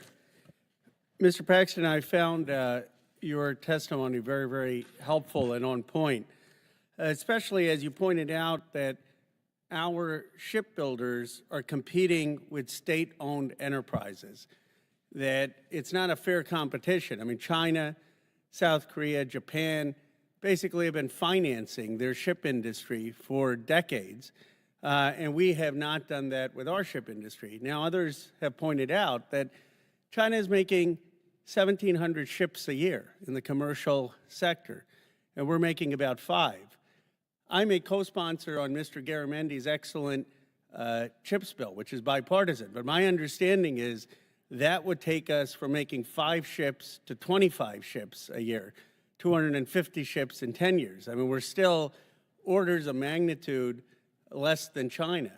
And I guess my question is, you know, the bill, as I understand it, is about $250 million of investment a year. But if we're serious about this, shouldn't we be putting in more money and financing a shipbuilding industry in this country like we did in World War II with Roosevelt and actually making the investment that is required to catch up, if we can, to China, or at least have some capacity? Yeah, thank you, Congressman, for the question. I don't think we're ever going to catch up to China. I think what we want to try to achieve, and I think what the SHIPS Act is trying to achieve, is having that national maritime strategy, a 250 commercial strategic fleet that balances out the fact that we don't have any logistics globally in the maritime space beyond the Maritime Security Program, which is about 65 ships. So I think this legislation gets us down the path, sir. And I think we, you know, the legislation thinks about stuff like the cost differential subsidy, which we let go in 1981. And is that something that we're serious about implementing again? And if we are, you know, what's that demand side of the signal for what these ships are going to go and do? I think it's undeniable, though, the Ready Reserve fleet is aging out. We need to recapitalize our auxiliaries. We should be building 2 auxiliaries a year in perpetuity. And I think the SHIPS Act gets at that logistical lack of logistics that we have. Mr. President, how much can the federal financing solve this? I mean, with generous investment tax credits and generous financing. I understand there's need for regulatory reform, and I get your point. Yes. You don't want, you know, 1 inspector for 2 ship workers. Fine. But, you know, that's, I'm not saying that's the easy part, but let's say we have a consensus on that. If Congress said tomorrow we're going to put $1 billion into this, or more money, will that solve it? I mean, is that really the biggest variable? I don't think it's just money is the variable. I think what you've been hearing a lot today is that demand signal. Are we serious about this, or is this going to be a 5-year initiative that then goes away? I think if we were serious about this and you could see out on a horizon of 10 to 15 to 20 years, absolutely this industry is so capable that they will invest in their facilities and continue to grow and can be serious about building. And would the government have to give the demand signal even for the commercial fleet, or would it be a purchase tax credit for American consumers or American businesses who used American fleets? Yeah, I think there has to be a demand side to this. I think the Energizing American Shipbuilding Act, which looks at prioritizing a certain amount of our petroleum and LNG to go on preferenced U.S.-built LNG carriers or U.S.-built tankers, is how you get at this. And so I think you got to have a demand side of it, of what we're going to do with these ships. Well, I appreciate it. I really appreciated your testimony and look forward to working in a bipartisan way to Thank you, support Congressman. shipbuilding. Appreciate it. Thank you, Mr. Chair.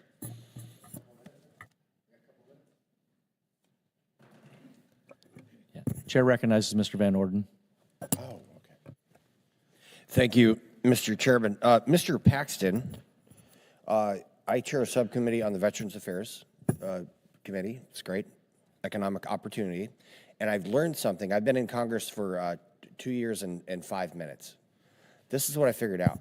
An agency, a department, or an office is not a person. And the only way to get stuff done is to identify the person and then, unfortunately, sometimes humiliate them on public television. And that's not my intent with you, sir. So, I guess that was a little sketchy there for a sec, wasn't it? So who by name, like by name, is the person that is responsible for setting out these standards that are so exquisite for these ships that we're physically incapable of building them? Who is that? First of all, Congressman, great question. We work with our Navy partners, private industry does, and we really do have a relationship where we want to get better. There is a lot of Mr. Paxton. Yes, that's not a person, is it? Yeah, that's not a person. We work very closely with NAVC, and a lot of the folks at NAVC work on some of these. Will you do me a favor? Yes, sir. I want to talk to you. We can do it in private if you want, but I want to find the person, and I want to figure out why they're setting these standards that are ludicrously high. Are you familiar with Liberty ships? Yes, sir, I am. Okay, so the Liberty ship, we realized we didn't have enough maritime transport during World War II, so they developed a thing called a Liberty ship. Unfortunately, they had some issues with the welding, and they broke in half. You know what I'm talking about? Like they get torpedoed and they break in half because they didn't do the welding job. Anyway, they fixed that. And then we were producing a ship a day. The United States of America was producing a ship a day, and then was it Himmler figured that out? Or no, Goering figured that out, and he's like, we have just lost the war. So Nazi Germany realized they lost the war when we could produce a ship a day. And those Liberty ships are very simple. So maybe we need to get back to that basic concept. That's right. Mr. Fanning, how you doing, man?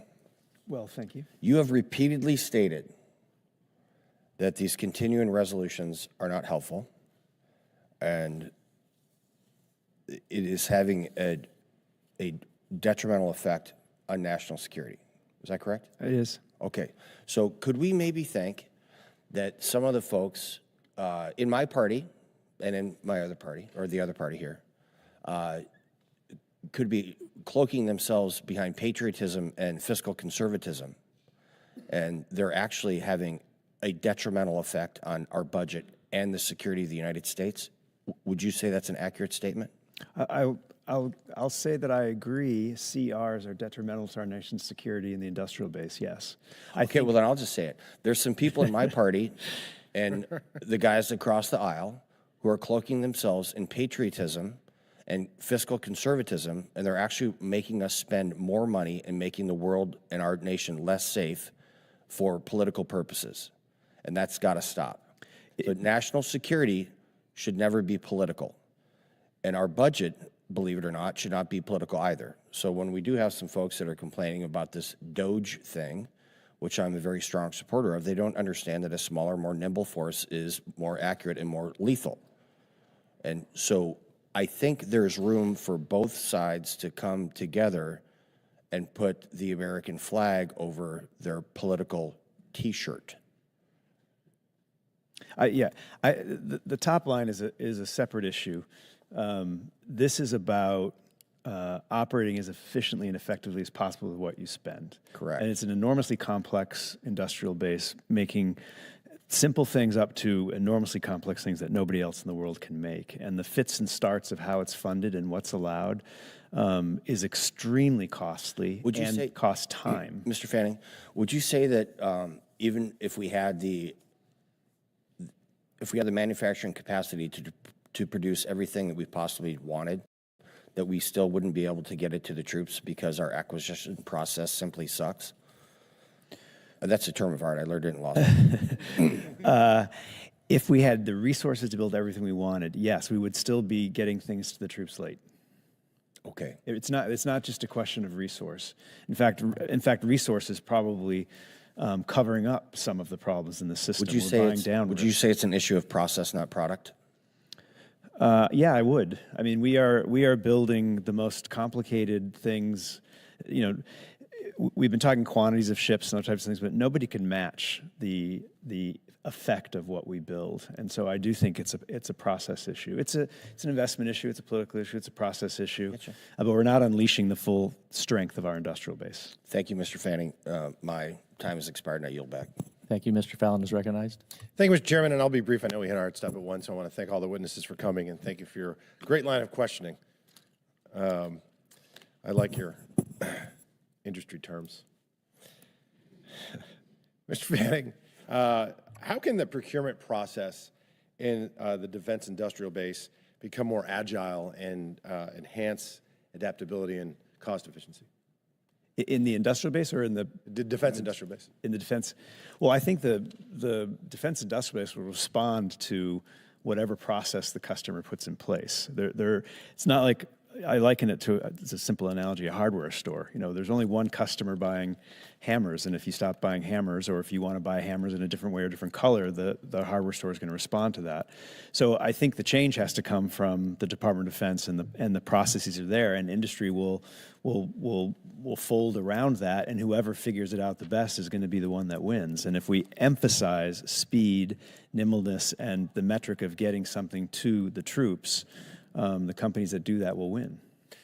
And then if I could ask the three witnesses just to touch on this. I just came from the DOGE subcommittee. So I was doging. I think that's the first time I used that as a verb. But, you know, how do you all think the DoD can reform the acquisitions process to accelerate innovation, to deploy critical technologies, and really, honestly, just become far more efficient and give the taxpayers more bang for the buck? If you want to start, Mr. Paxton, and go to your right, that'd be great. Thank you. Well, if we're going to look at acquisition reform, which I think we should do, I think this committee's all about that, and we have some proposals, both the House and the Senate.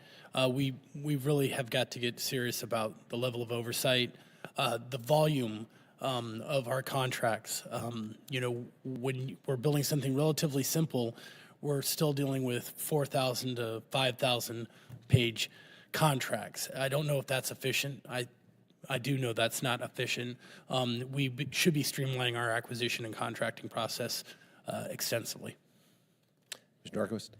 So one of the things I'd point out is, you know, we've had studies on the acquisition, we've had studies on the budget. Where we haven't focused is requirements. One of the challenges is if I write, and this is a tradition of the department, very specific requirements, you are going to have to build to that solution. And as the United States, we have a very innovative population, we have an innovative industrial base. So trying to use central planning and be better communists than the Chinese is not going to get us to the solution we want.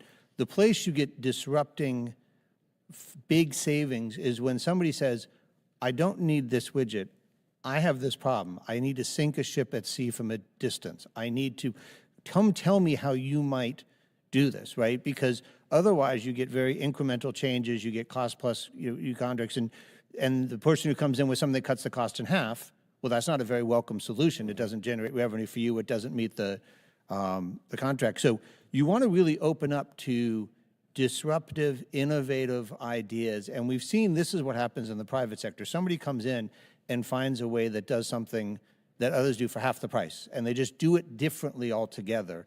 And then all of a sudden that takes off, other end companies enter, and then the price comes down. But we really have to be careful in our requirements process not to handcuff the solution, but to open up where you can. Now, some parts, it's got to be a widget, it's got to fit exactly in here, that's fine. But if you're trying to open up defense, what's the problem you're trying to solve? And let people bring you some very radical solutions. Great, thank you. Mr. Fanning, you want to bring us home? I agree, it starts with the requirements. Bring industry in as early as possible, and bring the warfighter in as early as possible, the ones actually going to use it. You know, field things, it gets improved more and faster when you get it into the hands of the warfighter earlier and let them figure out how to make it work.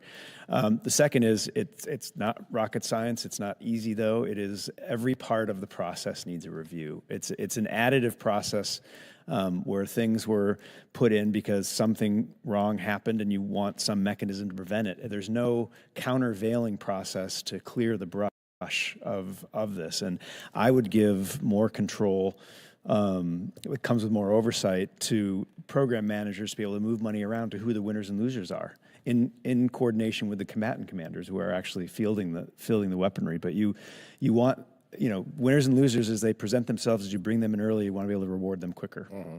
So be practical, fill a need, and live within the bounds of reality. That sounds like you know what I'm saying. Thank you very much, and thank you, Chairman. I appreciate it. You yield back. I thank our witnesses for being here and our members for their participation. The committee stands adjourned.